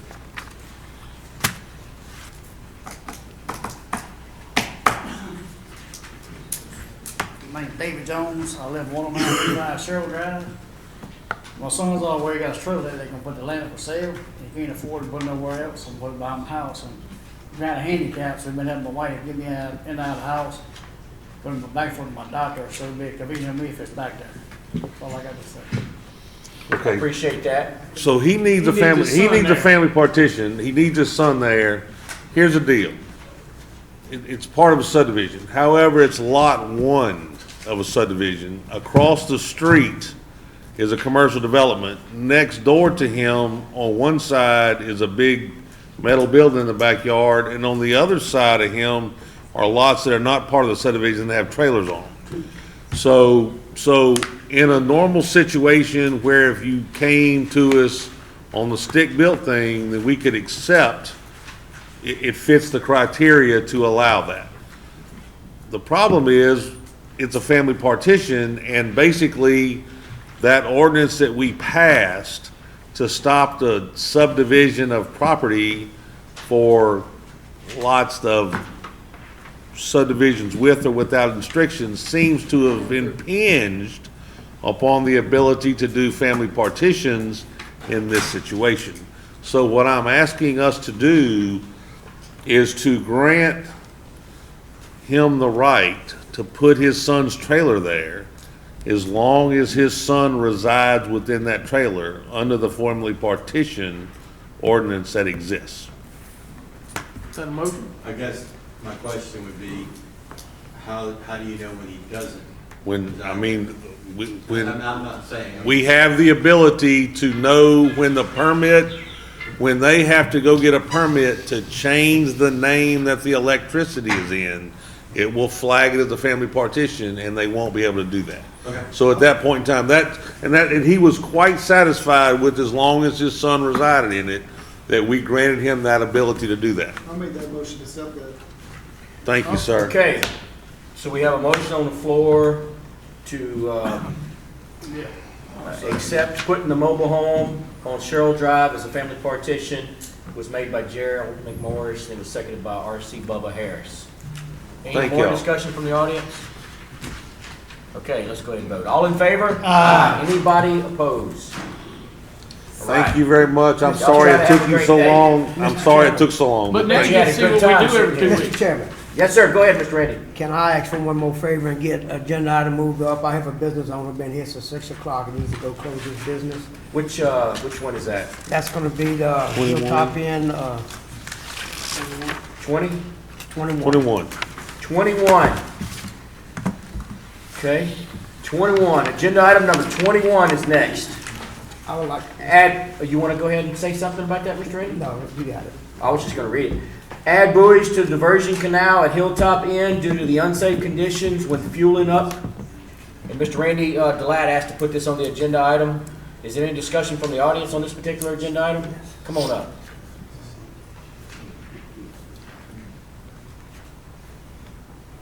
Yeah, everyone, thank y'all. Thank Mr. Randy. My name's Richie Semino, 13360 Amy Acres Lane, Bon Paul, Louisiana, 70449. I'm here on behalf of Hilltop Inn, and my family owns that. We've been in business there for about 17 years, and me and Mr. Randy spoke about this about 3 or 4 weeks ago. With the growing of the river traffic and stuff like that, when we first bought it, river traffic was bad, but it wasn't near as bad as what it is now. We see a lot of boats cruising through there. They don't stop for the idle zones. But where the signs are at, it's very, very difficult to see the signs with the new construction and the boat slips and stuff like that. So I'd watched this show once before. and they was talking about putting buoys in the river, I think in the Tick Fall. So was the thing that me and Mr. Randy had talked about, possibly putting a buoy. That way the boaters can see it where the other signs are not visible. So it's to mark the Okay. no wake zone? Yes, sir. Yeah. Yes, sir. Mr. Go Chairman, ahead, Mr. Randy. what happens in his case is he's got development all the way around him, and the boat sheds come so far out in the water that you do not actually see the gas pumps, or you see the out on the wake signs. And local people know, but a lot of people from Baton Rouge, New Orleans, all over, they don't actually know. And naturally, they knew they would slow down. There's been a couple of cases where someone was putting gas, got thrown out the boat. So those are things that we could probably prevent something from happening before it's too late. Okay. Any more discussion from the audience? Any more from the council? Is there? So I got one small Go question. ahead, go ahead, Scooter. Who would be responsible for paying for this, things like that? For paying, DPW or we're gonna have to General make, fund? we'd have to make a resolution requesting. requesting them, and it would just come out of general fund? Okay. All right, so go ahead, Bubba. Go ahead, Bubba. Oh, yeah, yeah, Okay. okay. Don't we have Eagle River Commission to do things like that? Yeah, but they don't do it. They No, just, I brought it to their attention. They had a meeting Tuesday night at the Killian Town Hall. They don't want to put up out on the wake signs. They don't have a way to drive poles and do that. They don't want to put up the buoys. They'll go and investigate and make, any recommendations you want them to do. But they don't have any boats. They suggested the sheriff put out the buoys because they got a water patrol. I don't know if the sheriff wants to do it or if the public works. so it doesn't matter, as long as we pass it, somebody does it. Yeah, I yeah. make a motion that we do that. I'll second it. Okay. Tracy Girlinghouse has made a motion to add the buoys to the Virgin Canal at Hilltop Inn. It was seconded by Scooter King. All in favor? Is there anybody Thank y'all very much. opposed? Yes, sir. Okay, so let's try to go back in order here to agenda item number 16. He learning quick, isn't he? Addition of roads for consideration to the capital outlay priority road list. This is Travis Street. This is Mr. Tracy Girlinghouse asked to put this on the agenda. Travis Street is been in pretty bad shape for years, and they're actually working on the bridge that totally just caved in. Yes. And so, just want the approval to go ahead and put the street on there so they can, Okay. the whole road. All right, is there any discussion from the audience? Any more from the council? Yes, sir. I like to Go ahead, add Mr. one to it as well. All right, so Jeff wants to add one. Sharon K. Drive. Sharon K. Hey, do you know Sharon K. Drive. Sharon K. Drive. K-A-Y. All right. Go ahead, let Anybody else? Randy wants. Randy? I don't want to add one. I just want to Okay. add. I want to add. Okay, Gary. I want to add two. I want to add Meadow Lane, which is the long main drag through We talked about earlier through Oak today. Hills. And I'm gonna tell y'all, I'm gonna add Hunstock Drive, which is the main street into my subdivision, because Sam had some people out there. We've been out there 3 or 4 times in the last few weeks. I've watched that street deteriorate, and I drive on it every day. I've watched it deteriorate since the flood of 2016, and I'd like to get it evaluated. Okay, so we're gonna. Add a road to that. Is that, Who's your council? can you come up here to the podium and just state your name? Please do, talk to your council. Actually, it's another item on the agenda, Oh. item number 20, but I want to bring up Gum Swamp Road. My name is Dan Browning. I live at 20140 Jenny Holder Lane, right off of Miller. And we need immediate attention on Gum Swamp Road. It's very dangerous. Okay, so we're gonna talk about that one in just a few minutes. I think that's already on the. It's already been accepted into the parish maintenance system. And it's on the Randy's gonna talk priority about road that in a Priority minute. list. So, Sandy, was y'all able to capture It's already on the. all the roads that like Gary and who else? Y'all got them Jeff. all? John's got John one. was Sharon K. Drive, Meadow Lane, and Hunstock Drive. This is about adding roads to the priority road list to be considered for overlay. I can wait, but I'd like to come up on number 20. Sure, you can sit right there on the front row if you want. And so, John would like to talk. Yeah, I got a phone call from the mayor of Denham, and he wants to put asked that we put Burlingame on the overlay list. I didn't call because I knew Tracy had it on the No, agenda, that's fine. but Burlingame Street, it's right off of Pizza Highway, so he wants to add that to the overlay list. Sounds Mr. fantastic. I want to ask a question. Go ahead, Randy. The section of the road that John's talking about, I know that's inside the city limits, and I know where Garrett's is. Is that, that's in the city, and yours too, or not? Okay, guys, this is what I was saying earlier. Those guys that's got roads in the town don't have to abide by the same rules that we have to abide to. We representing the people, and that have to have a higher standard for their roads than the towns. And that's what I was making a point of by Keene and Springfield. They got roads that we blacktop and overlay in 2 and 3 years. That was nothing but a trail because somebody extended past another road or something. And it's not fair because those guys just are not there living, year round or paying taxes. They from another parish. They just come there in their camps. So it's not, when you look at the ordinance committee, when you come back and look at the ordinance committee, it's Well, not. I beg to differ because Go these ahead. roads are paved with a sales tax. So when them people come in our camps, they're going and buying groceries and paying a sales tax to pay for these roads. So what about the guys? Walkers are pretty strict. All What right, so about the let's- guys? Let's not try to talk over each other now. Let's try Okay, to- I'm sorry, Mr. Chairman. No, go ahead, Randy, go ahead. What about the guys that are paying it every day, that live in it every day, living for 20 years, That's a difference.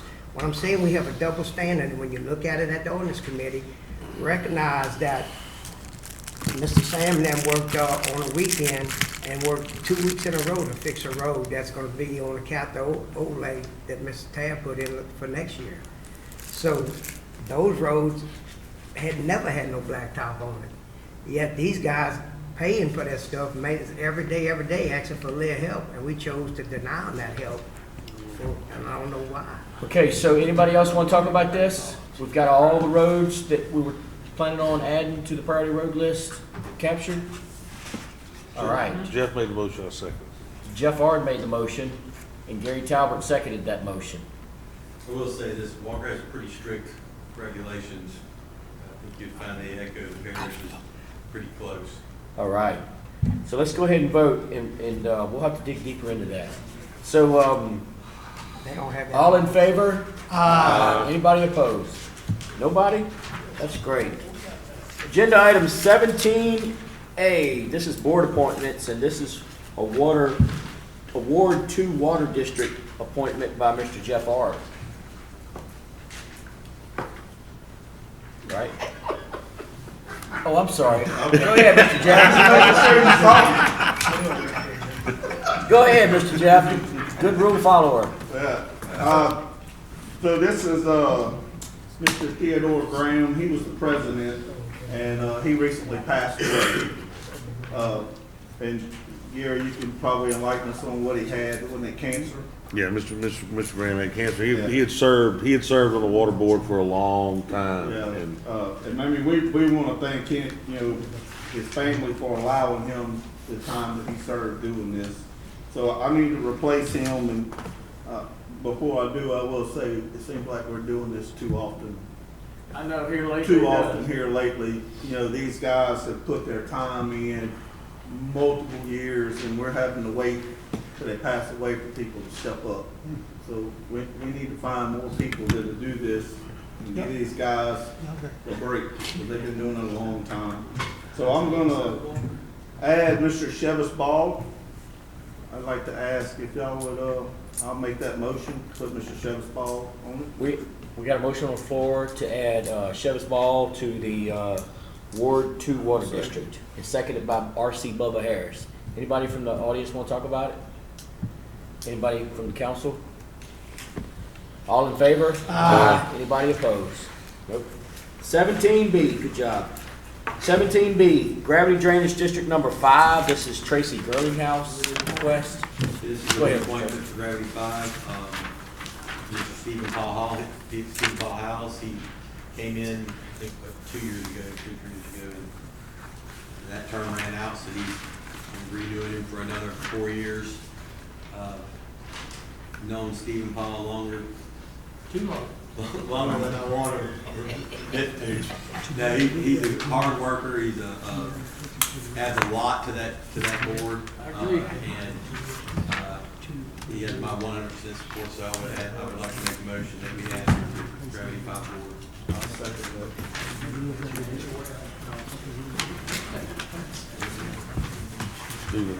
Mr. Chairman, can I ask a question? Yeah, go ahead, Mr. Randy. If I have a board appointment and I don't have it on the agenda, can I make that nomination? You can lift the agenda and we can vote on it. I mean, I don't We think have to it's. vote to Is lift it on the this agenda. board? On this Mr. board? McMorris. No, it's not on this board. No, sir. Well, just make a motion to lift the agenda and let's vote on it. So, what I have here, Motion. Well, let's go We ahead. need to vote on this first. We need to go ahead and vote on this first. That's right. So we had a motion to add Stephen Howell's reappointment by, who? Tracy Gurleyhouse did it, seconded by Jeff Ard. Any from the audience, any discussion? All in favor? Aye. Anybody opposed? Okay, so that brings up, Wait, I'm gonna have to wait, I'll defer to next meeting. okay, you sure? Yeah. Okay, You make it easier. all right. All right, let's go to agenda item number 18. no, agenda item 18 is mute. I don't know if y'all know, the East Baton Rouge Parish Metro Council last night pulled from the agenda the payment in lieu of taxes on the Jubin, the iPilot and on the pilot program at EBR, so that's a moot point. We don't need to address it. I'm sorry, I forgot it was on there. It's okay. Mr. Moody and I talked about it yesterday after the. It's okay, we don't need to talk about it no more. I'd like to say something. Okay, so go ahead, Mr. Let's I would like to let's talk about recognize Mr. Talbert's efforts on this. Suffice it to say, if he wouldn't have brought this to our attention, probably would have went through and it would have been out of our hands. So he did the extensive work, actually went to the meetings and at the Metro Council and basically created the pause in that. So I want to thank Mr. Talbot for that. Absolutely. Yeah. Hey, I've always said that Gary's good at just a few things, you know, and that's one of them. Hey, He's good at everything. I want to tell y'all, look. You really did do a Just great job. everything ain't good. But it was a group effort.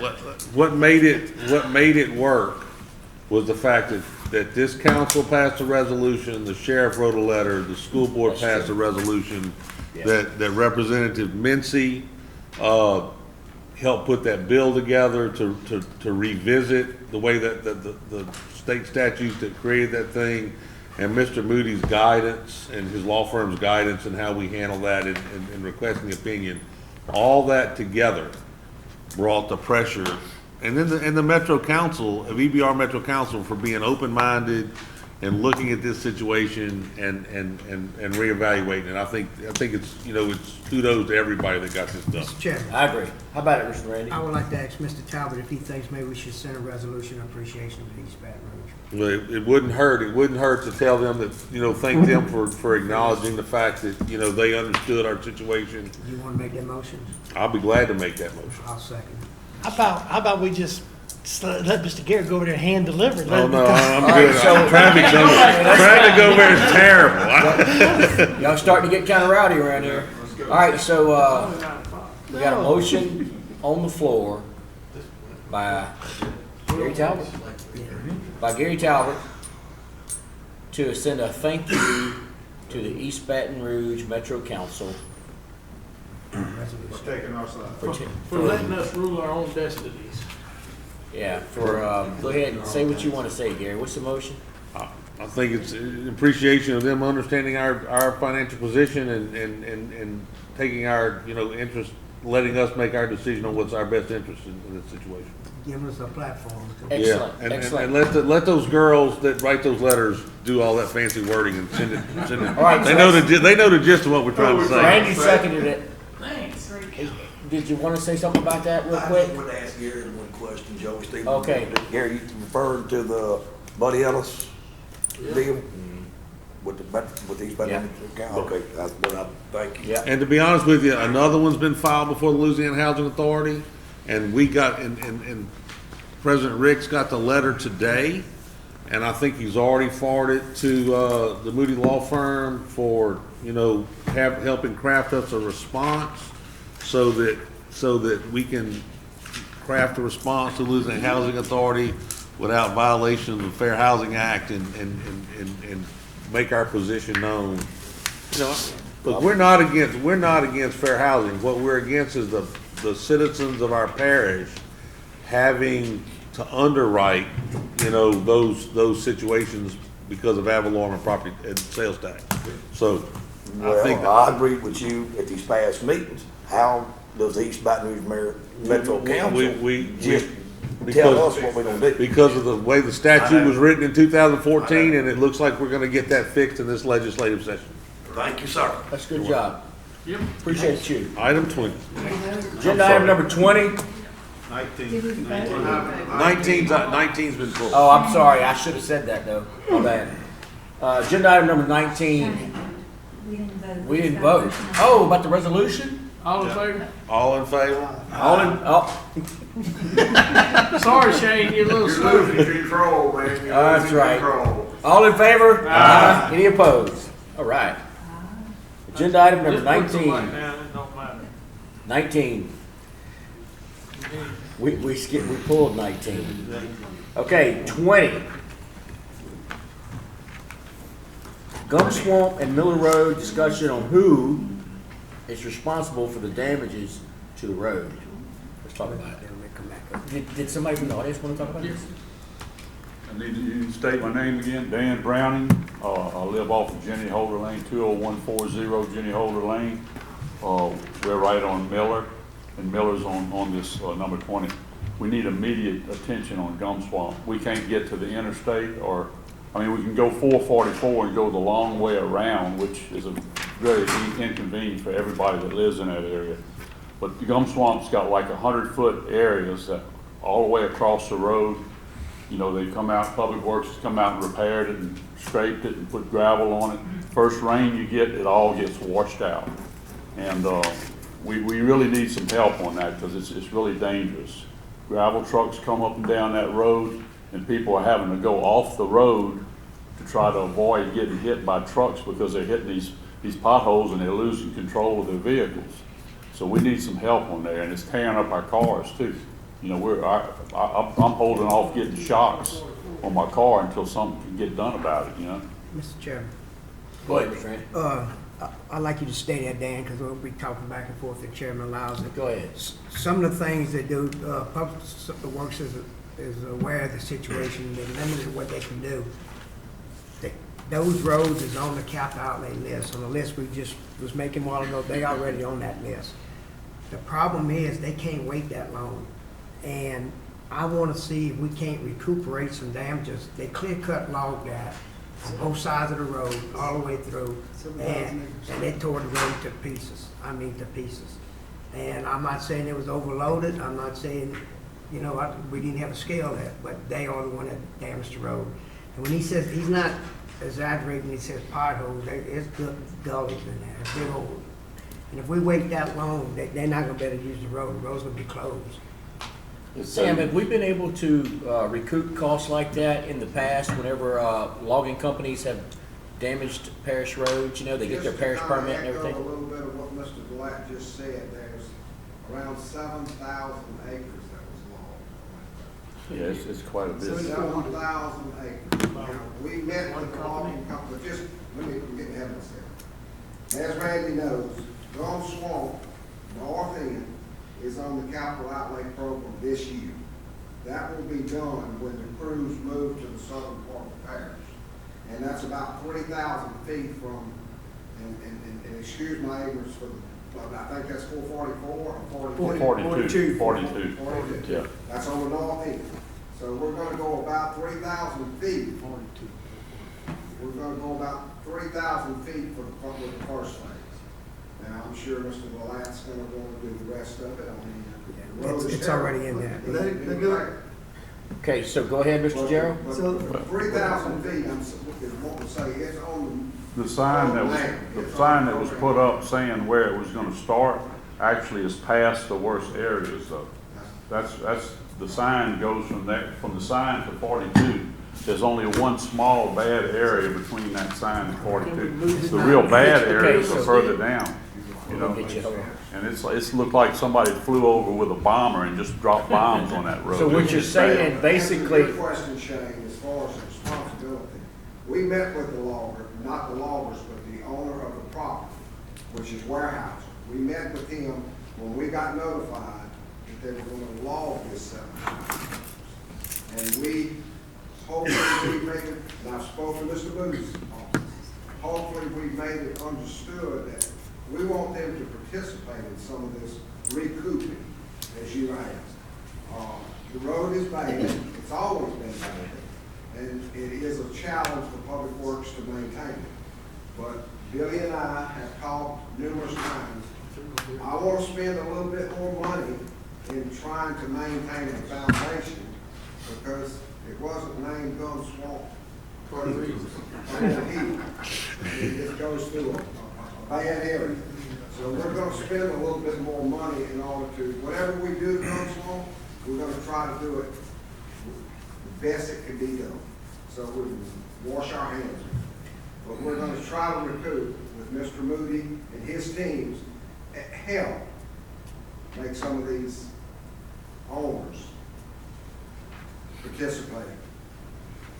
Well, I appreciate the long, I'm sorry, go ahead. No, I was just saying, you're gonna participate in the repair cost to repair that road. What was you gonna say? I appreciate the long-range consideration, and that's great, but what we need right now is the areas that are just torn up, completely up, and there where the gravel's been put on, those need, if possible, need to be blacktopped. Even if it looks like a speed hump, we'll take that, you know. I'd rather hit a speed bump than a big speed bump than go through what we've been having to go through all these months. So I'm Gerald Morris. I'm the president of the Gum Swamp Plank Club there. So how far do you have to go in the ditch to miss some holes going down where the gravel is? So you got to go 6 feet into the. I drive off the road every day Yes, to get, so I want to try make to that get to the point. interstate. It's very dangerous right now. We did put up signs, you know, hey, caution, bad road, damaged roads, but this needs to be fixed for the. Sam, is there anything you can do that you can do on a temporary basis immediately? No, because it's just gonna be wasted. I don't know. I'm asking. He's into this line of work. Mill this thing up and limestone it to make it where it's passable, but, and I'm not saying nothing, Mr. Gladwell. These people fly down there. Oh, yeah. And they Dump carry trucks. out just as quick as we put it in. But, I mean, I'll do anything we can, to try to resolve the problem that he's talking about. Because I rode down there last week. Sam, can I ask? Go ahead, Gary. Go ahead. Can I ask a question? I'm getting the impression that there's, you know, a lot of these roads we busted up into sections so that they would actually be able to get overlaid. Okay, so I'm wondering based on what I'm hearing here about where we're overlaying, Wrong place. are we overlaying the wrong section? Well, and look, in defense of the scoring, if the section was scored before the login and then the login did the damage, then is there a possibility that this council could take up, if Billy went out there and looked, moving where we did the 3,000 feet at? Well, Probably too my late. recommendation would be, is to just add to it. Let's continue to do what we want to do, what we've got scored. Jennifer, What we add to, I mean, I don't know, I didn't measure it. It's probably, how far to those bad areas that you're talking about? Oh, well, I'm gonna say it's probably about a mile down from where the overlay Okay, stops. I don't want, I hate to get out on the limb and say that we might have a little extra money. okay, so, Y'all all want. well, here's the deal. We talked about amending, Sam, we talked about amending the budget in April, which would be next month. Jennifer's talking about coming to us and looking at how much money we had available for the 2020 road program. So I guess in that consideration, you know, maybe Billy needs to go out and you need to go out and look and maybe be able to report back to us at the next meeting what portion of that could be addressed to immediately solve their problem? I don't know, just to consider. I think that's a good I've idea. already requested them to do it. Okay. We pretty much doing. One more point. Go ahead. I'm sorry, one more point. There's other areas on the road where culverts have, you know, the road's sinking over an old culvert. And I mean, the logging trucks didn't help at all. I mean, every time they hit it, it kept pushing it further down. So you hit these dips in the road, I mean, it's about the size of your tire, and when you hit it, you know, it'll almost throw you off They the should be able road. to just put a work order in. That's designed to be Put a new culvert overlaid or in. lower than that. It's gonna If I be, might say, This Go is, ahead. those culverts will be replaced in our program. Okay. If you'll step over the Bull Run, and I sound like I know what I'm talking about. If you step over the Bull Run, there's probably about $50,000 worth of new pipe on the side of the road that's gonna be replaced in that area Yeah. before we ask. Before we do it. so what he's talking about is, it's another road, cuts off that road, right in the curve where that sinking, got a big sinkhole. So that big cover has to be fixed, but it's not in the overlay program, which is tearing up everybody's cars down yeah. that road. Yeah. So, And then a I'm lot gonna of get up people- with you tomorrow. Yeah, he will fix it. I'm gonna get up with you tomorrow and walk you through what we need to hit now, for sure, just to get people safe from getting killed on that highway. Yeah. I know exactly what he's talking about. You can't overlook it. It's a terrible area. Go ahead, Randy.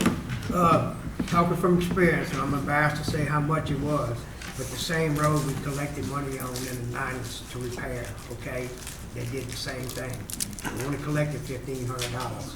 But we had to file, got the attorney to write them a letter, and they had a bonding company wrote a $1,500 check. Now in the 90s, that's a little bit more than what it is today. But maybe we could pass a resolution or have the attorney to write a letter asking to help us on the damages or whatever we got to do. Are we already pursuing, cost that he's talking about to try to, I mean, where's that at? I mean, you're working with, the parish attorney and the logging company or the landowner to fix the road and recoup some cost? Logging company? Yeah. Yes, sir. Yes. Okay. Yes. I think Ron Grant knows about some of the conversations with this. So one more question. So do y'all keep a log of every time you went down there and asked the loggers to go a certain way and they went the wrong way? Well, On we that- went on out that there the road? first time we were called out. We met with a Mr. Smith, and I don't know the other guy's name. But, David Smith and, this is his name? David Smith? Yes, I think sir. that is, yeah, young one. David Hughes and David Smith. Yes, funny, but anyway, we more or less told him, and I'm sorry, I don't know, what's the name of that dirt road that goes through CC there? 35. CC 35. We told him to stay on CC 35, and now he might not have, Gerald, I don't know. I didn't watch him 24. Yes. But I know that he used it quite a bit because we got complaints from the other. Yes, sir. And they tried. So I think, I don't know, we're gonna try to deal with it, we're gonna try to recoup our money, but it'll probably be a court battle. And, that being said, we're gonna overlay it anyway, so let's try to move forward and help people. Well, I'll be happy to testify if y'all have to take them to court. I'm an eyewitness. I saw the All logging right. trucks every day. Okay, so, sounds like we got a pretty good game plan forward. We're gonna Sam. look at extending that overlay to cover the damaged area, right? We're gonna bring the cost back to you guys. Yeah, and then we're gonna, go ahead, Randy, I didn't mean to cut you off. No, you didn't. You was recapping. I Yeah. was just gonna ask Mr. Sam if he thought that was gonna be any time next week they'd be back on that road to try to do something. You talking about the temporary fix? Yes, sir. I'll get back on it. Thank you so Appreciate much. it, appreciate it. That's That's absolutely quick. awesome, Good I work. tell you. Good work. Sam, That's right. really appreciate you staying. Yes, sir, you do. Appreciate you staying tonight, Sam. Really appreciate you being here.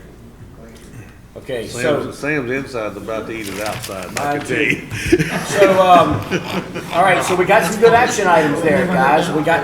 They're reviewing with the logging company to recoup some costs. We've extended, we're gonna look at extending the length of the overlay, and then we're gonna, get a work order or something in. Maybe, Monday morning, they're gonna go out there and try to do some temporary repair. That's actually Good stuff. Okay. Agenda item 25, District Attorney's Report. Gentlemen, I just want to take a moment to thank you for welcoming me as a substitute for my senior partner, Mr. Moody. For those of you who don't know, I'm also an assistant district attorney as well as a city prosecutor for Denham Springs. And I want to recognize the dedication and commitment exhibited by all the councilmen, these two lovely ladies helping y'all tonight, Mr. Sam, and all the other parish employees that have stayed here this late. It's truly nice as a public servant to see other people dedicated just as hard, if not even harder, to this parish. And I appreciate y'all. Thank you. Thank you. All right. Thank you, Ms. Cashier. Thanks for coming. All right, committee reports. How about ordinance? Oh, I'm sorry, Mr. Bubba Harris. I had something he wanted to talk about. I did. And I've been sitting here tonight and I've been giving a lot of thought and listening to all these other problems we're having throughout the parish. Roads is torn up and everything else. And it keeps coming back to me about Mr. Gillette's problem he has. And maybe I voted wrong on that, you know. So now I'm gonna offer a motion. If you make a motion to reconsider, you can recall that item and vote again. Yeah. If you make that motion, I'll second. All right, so let me get this straight. I've never had to deal with this before. I'll do the very best I can. R.C. Bubba Harris is making a motion. Let me refer back to agenda item number 22.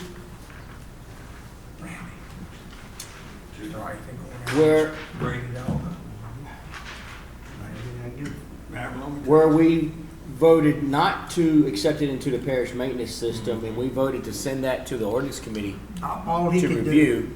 He's making I'm gonna get you. He's making a motion to accept it into the parish maintenance system. He can't do that. What is he doing? All he can do is make a motion to reconsider. He's gonna need a second. You're gonna have discussion, and then he can reconsider his vote at that time. It'd be to reconsider the vote on the motion that Mr. Ard, the substitute motion Mr. Ard had made. Okay. Everybody quit talking at once. Can you repeat that for me, Brad? Yes. Can you repeat that?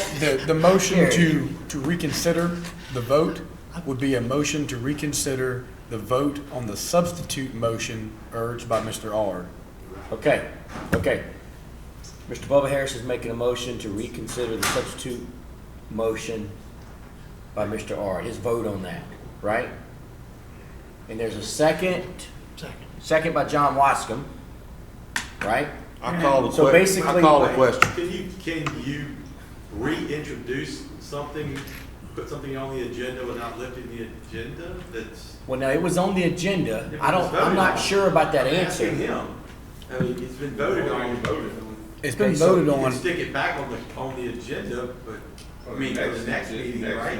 No. Robert Rules of Order distinctly states that anyone that voted affirmative on a motion can be called for reconsider. Only a person that voted affirmative. So it had to be one of y'all five. So at any time? At any time during that meeting. He can also interrupt any discussion and call for that. He needs a second. He can't. If the chairman must recognize him and pass the book along. Okay, it's okay, I believe you. You don't need to pass the book. Let's not get out of order either. Gary, you got something to say? Does the second have to be from an affirmative person? No, it does not. It has to be seconded. I believe it's only the affirmative voter that has to actually make it. Okay, so Bubba made the motion to reconsider. John seconded. Call the question. All right, so one thing I want to say before we call for a vote. We called the question. We can't. Is the question's been Randy's called. not wanting this whole road blacktop. He's just wanting it graded up so that he wants to put it in the parish maintenance system. Right. That's right. So Gary called for the question, which means that takes priority, and that's going to take priority. So we're about to vote right here. Do we have this straight here? What we're voting for? Okay. So the vote is for what? Okay, I'll undo the call for the question. He undoes the call for the question. I don't know if you can do that, but I'm gonna do it. You undid it. I'm gonna do this. So Oh, I'm confused. So I'm a little confused. I apologize, okay? So I just never call did for the this vote. before, so Randy, can you, I mean, the motion was Let's to reconsider. Reconsider. Now call for the vote. And Wait. what are we voting for? To retake this item up. To retake this item We're up? Bubba's reconsidering his vote. Bubba's reconsidering his vote, so we're just gonna simply re-vote on his substitute motion. Right, and Jeff wants to make a comment, so let's And Jeff Jeff make. wants to make a comment. So let's let Jeff make I a just comment. wanted to be clear that the reason that I did not want to vote this road coming in under these criteria is every one of us, except for the two on the end down there, have denied roads. What about me? Under this criteria, we have denied people roads. That's why I said it needs to be looked at and we need to change something on it. So let's not We break can the help law. a whole lot more people than one road if we look at this and do it the right way, instead of just letting one come in and then we open the floodgates and we have no control of the chaos. What, good point. Tracy would like to say something. I'd like to reiterate the same thing. Let's fix the problem, because if you allow this to happen, this has been going on since we've been here. 4 years. If you allow it to happen now, then like he said, all the people we have denied, they're just gonna come back. You did it for them. Let's Every meeting. fix the problem first. I'm not against fixing this road. I'm not against bringing it into the system, but we need to bring it in a way that makes sense. If, in my opinion, if you do this, then you're not gonna be able to say no under the same conditions or any other, even really any other condition that's, if it deviates one way or another. Like I said, when you did it for them, Look, I don't know. Okay, The last 4 years, go ahead, Gary. the last 4 years, we've been consistent in how we've dealt with roads. I took 2 roads out of the maintenance system that went from blue signs to red signs because they were brought in improperly. And I think we need to be consistent in how we're doing this. We talked once before about doing a subset, and we never did. But because there wasn't a push for it. If there's a push for a class of road or a subset of road or whatever, I'm in favor of fixing the problem. What I don't want to do is just open the floodgates of bringing in roads that we're going to get a backlash of them. And to be quite honest with you, we've been consistent and we've been a good stewards of the people's tax dollars for the last 4 years in an effort to leading up to November 3rd of 2020, when we try to renew the sales tax and the road program. And I would hate to think that we in one meeting destroy everything we've tried to accomplish with the goodwill of tax dollars over the last 4 years. If we want to figure out a way to bring these roads in, if we want to revisit the standard that was created in 2009, I'm all for that. But what I don't want to do is throw away that standard, just start bringing roads in, and then open the floodgates and have roads get brought into this system that should never have been. Let me tell you what, we've overcome the pig trail comment and all the other stuff's been made over the years. We overlaid school parking lots. There was all kind of crap done in the past. This previous council has, for the last 4 years, been very diligent about the way we spent the taxpayers' dollars. And we've evaluated roads. We've tried to make sure that we took the worst roads and overlaid them. We've tried to make sure that the money got spread around the parish in an equitable manner. And I just hate to see us trash that over one vote, when we've got the most important vote in the parish, probably one of the most important votes that's ever occurred in this parish, coming up on November 3rd. Okay, now Okay, go ahead. John's got something to say. All right. I'm gonna get you, Randy. I agree with Mr. Talbot. We do have one of the most important votes coming up November 3rd. That's when we are going to ask the people of this parish to vote to renew a road sales tax. If we want that tax to pass, we have to show that we are willing to fix these roads. That one road that Mr. Delat's talking about had 40-something houses on it or something. They're gonna vote? They expect, hold on. Hey, hold on now, wait now, John. I didn't you interrupt straighten it no up. one, you please let me talk. Go ahead. So we need these people, I agree with Mr. Talbot, this is a very important vote. And for instance, when Mr. Bubba Harris had these people come tonight and showed that blue line, that, you know, that, a lot of that whole problem could be fixed if we take that road in. And that would fix a lot of their problem. Now, that's not, we fought this 4 years ago and I lost it. But I think this is the right thing to do, to take those roads in, because those roads were established long before those roads were laid long before the new standards were set. So when the new standards were brought in, those should have been grandfathered in. And, you know, we could easily do those roads and fix them one at a time. And this pig trail thing, if a road's in your district, you know that road's whether a pig trail or not, and you're accountable for the people in your district, and each one of us. And, you know, I don't think there's anybody up here going to be getting people to go maintain their driveway, people's personal driveway. So I just want to, Mr. Gary Talbot took a long time to try to convince Mr. Bubba not to vote for what he's reconsidering, and I want to encourage Mr. Bubba to stay with your guns here, and let's put Mr. Randy Delat's. And hold on, one more thing I want to add to it. I agree with Mr. Ard. The ordinance needs to be changed, just like this parking lot ordinance. And I'm putting together right now to come to the ordinance committee, and I'd like to put that on the agenda right now. Absolutely. For the parking lot, to change that from asphalt to impervious material. Because I've done some research and I think the council's going to be really glad to do that. So until we get this ordinance changed to bring these roads in, we've got to move forward with variances like this to fix them along the way. So that's all I want to say there.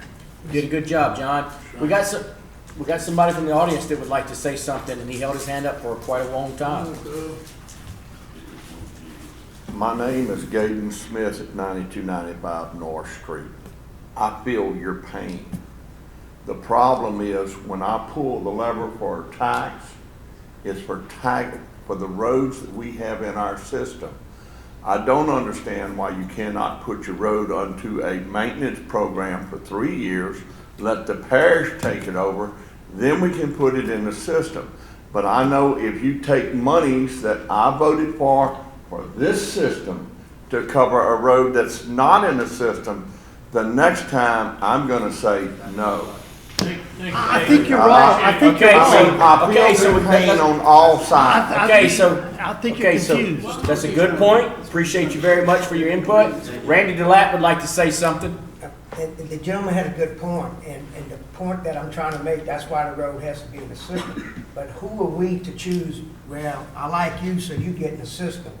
And I'm going to use last week's meeting where we put a road in a capital outlay that's been just a few years ago, wasn't a bad road, but yet it's being overlaid. I see it every day in my district. A few years ago, there wasn't a road, yet we spending voting taxes to put them in capital outlay. This is always was a road there, and we need to provide and maintain the road. Why do we say some people got to maintain their roads and some people don't have to maintain their roads? Why do we say that? We shouldn't say that. We shouldn't. There's no Louisiana law says that. We made a law on ourselves. We had a perfectly fine ordinance that says, and it's still in the book, and I see Miss Sandy's got the book in front of her. She needs to pull 13501. Is that it? What is it? 14? Oh, you're not on it? Okay. Whatever it is, it's Class C roads, Class B roads, Class A roads. And then we need to go like we always did. And we need to, all this stuff where you can't get a person, Gary had to have a variance a while ago to get somebody in his trailer on his family. We make things too complicated. Scooter had the same thing earlier. It's just, I'm asking for a variance right now. Why do we keep passing things that affect people and affect them in a negative way? Why don't we pass things that make people say, okay, that tax dollars you're talking about, that's my tax dollars that I'm paying you, and I ain't got a penny back in 20 years off of that. Why don't we say that, you know? Randy. So go ahead. Wait, we got a bunch of hands.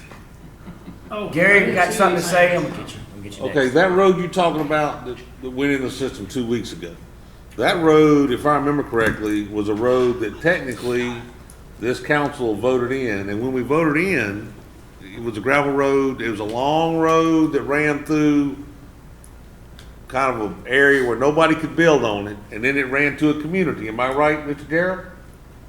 Cypress Point. That's not what I'm That's the talking one about. he's not talking about. Oh, well, okay, well, so. Okay, so Which one we- Tracy What had other something to road say. did we take in? It's, so there's three types of roads, type A, type B, type C. Which type is this road? You gotta put two types, and you got a type A and you got a type C. You got two types in that subdivision. Because part of it's blacktop and part of it's gravel. The type C roads are gravel, the But- type A but are the- paved But with the asphalt ain't pavement. up to standard. That's the issue. But it's a rule that we made. I know, because So- because of money. You can't spend that on a why did I road take it that as is a- up. Okay, so, go ahead, Let's Tracy. just- Look, we're gonna lose this vote, let's vote. Okay, I don't this is think the we issue are. here. Just give me a second. I don't think Go ahead, we're- Tracy. Typically, if you have an issue or this is the road we're saying that the bed, basically the foundation is soft. Yeah. Okay.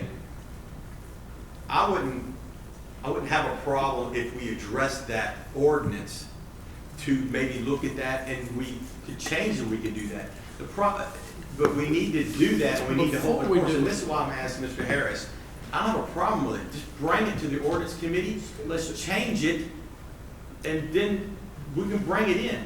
There's some things you can't do. If the road's not wide enough and you have property and you don't have right of way or servitude, you can't fix that.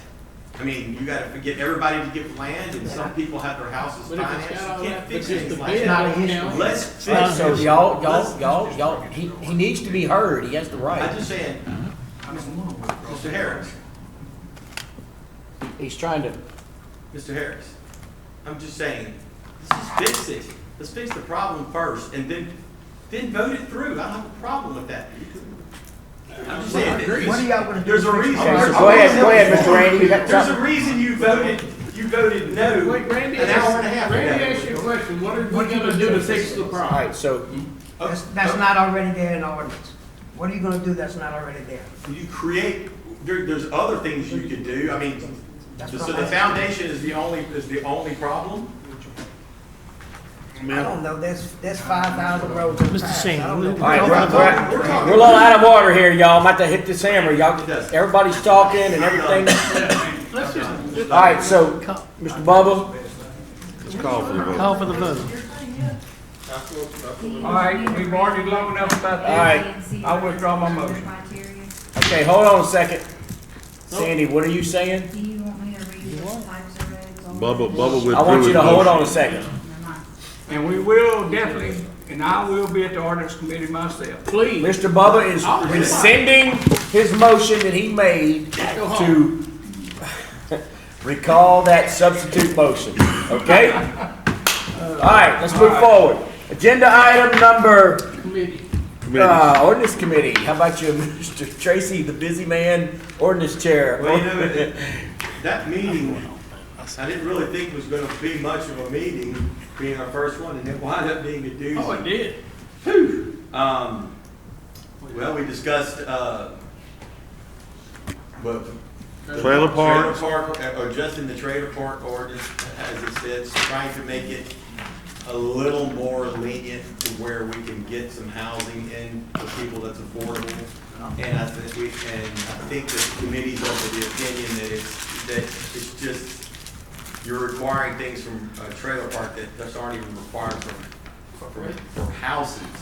And it's just restrictive and, over restrictive, so, we're gonna present that to the council.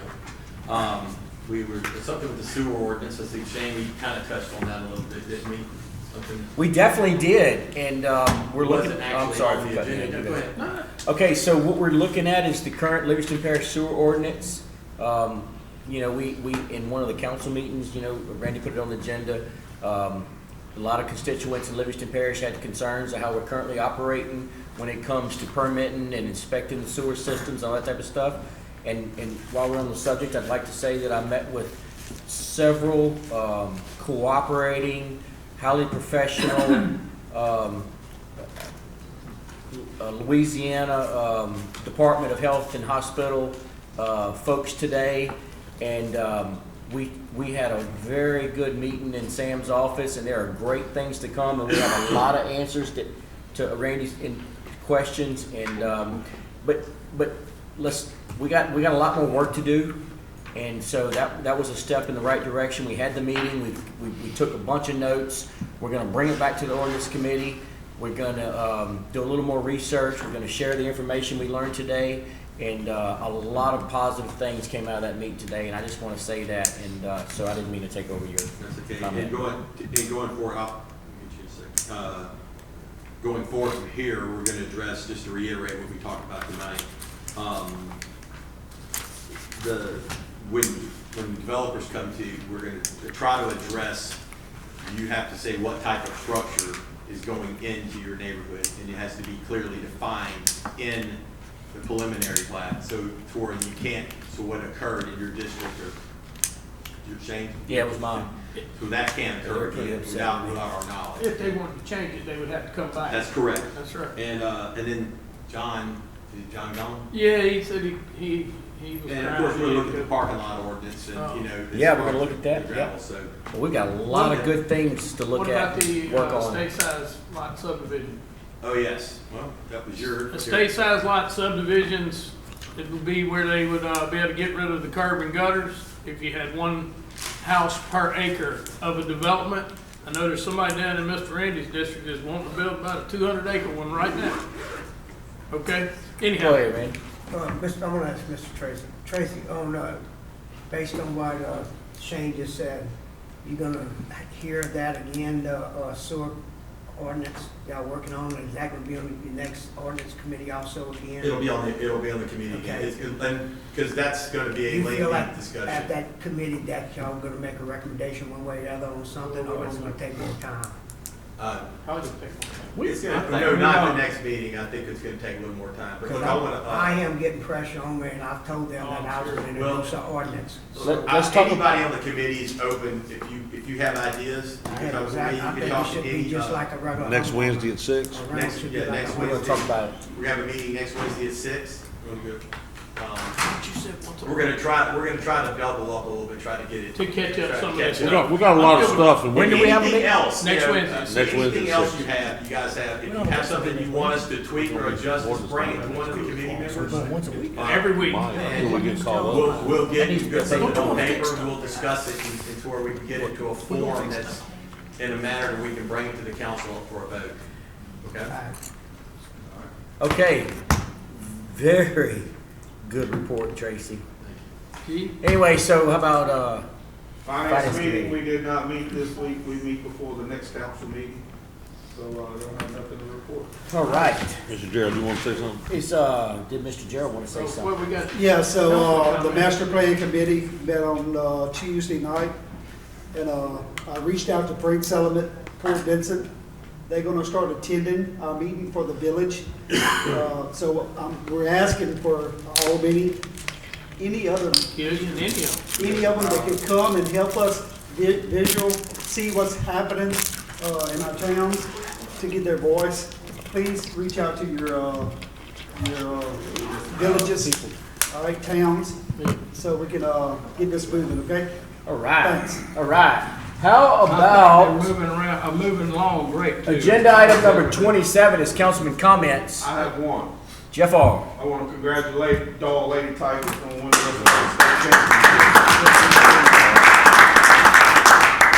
They were really, really good. So anybody else? Oh, Randy Delect. I just wanna, thank y'all for giving me an opportunity to bring my stuff up here with a fair discussion. I felt like I had a fair discussion. I know we don't always agree on everything. Hopefully next time I get to win one or two. What? And that's okay. We'll get to it. Hey, let me tell you something. Last Sunday, I attended a great event in the city of French Settlement, or village of French Settlement, town of French Settlement, whatever it is. And Mr. Gerald's brother cooked a heck of a jambalaya. And we had a little fundraiser for the you know, the playground that's going in there, and it was a great little event, and, Perfect weather. and, you know, they need a little more help, they could use a little more money, so, you know, if you can find it in your heart, you know, Chamber Foundation, footnote, French Settlement Playground, and help this thing come to fruition as fast as possible. Challenge some of these council. Appreciate you. Go One more ahead, thing, Casey. guys. I want to congratulate the Waka Waka basketball team. They came up short last night, but they had an exceptionally good season. They did just kind of ran out of gas last night in the Final Four. Bonneville beat them. But you know, That's a big deal. Getting to it the is. Final They made it Four. to the Final Four. They made it to the Final. Well, they won it 2 years ago. They were runner-up last year. Third, fourth this year. So you know that's still something you can hang your hat on. That was Absolutely. exceptional because that competition 5A is rough. It's tough. Go ahead, Mr. Gerald. So Frank Sullivan come out fourth also, so they made it to be able to go compete. for Sullivan state. girls. Yeah, Frank Sullivan girls, so I want to shout out to them girls and Coach Daniel Martin with them girls down there, so. Nice. Do you mind if I put that item on the agenda for the ordinance committee next time? That comes It's already done. Okay, thank you. Thank you. They did that Make a one. motion, we adjourn. I second. Got a motion on the floor by Randy Lat. We adjourn. Seconded by Gary Talbot. Wait a minute, guys. 31 minutes. We'd hit a 4-hour meeting. Yeah. Y'all sure you don't want to go a little bit longer? We're gonna have a Hey,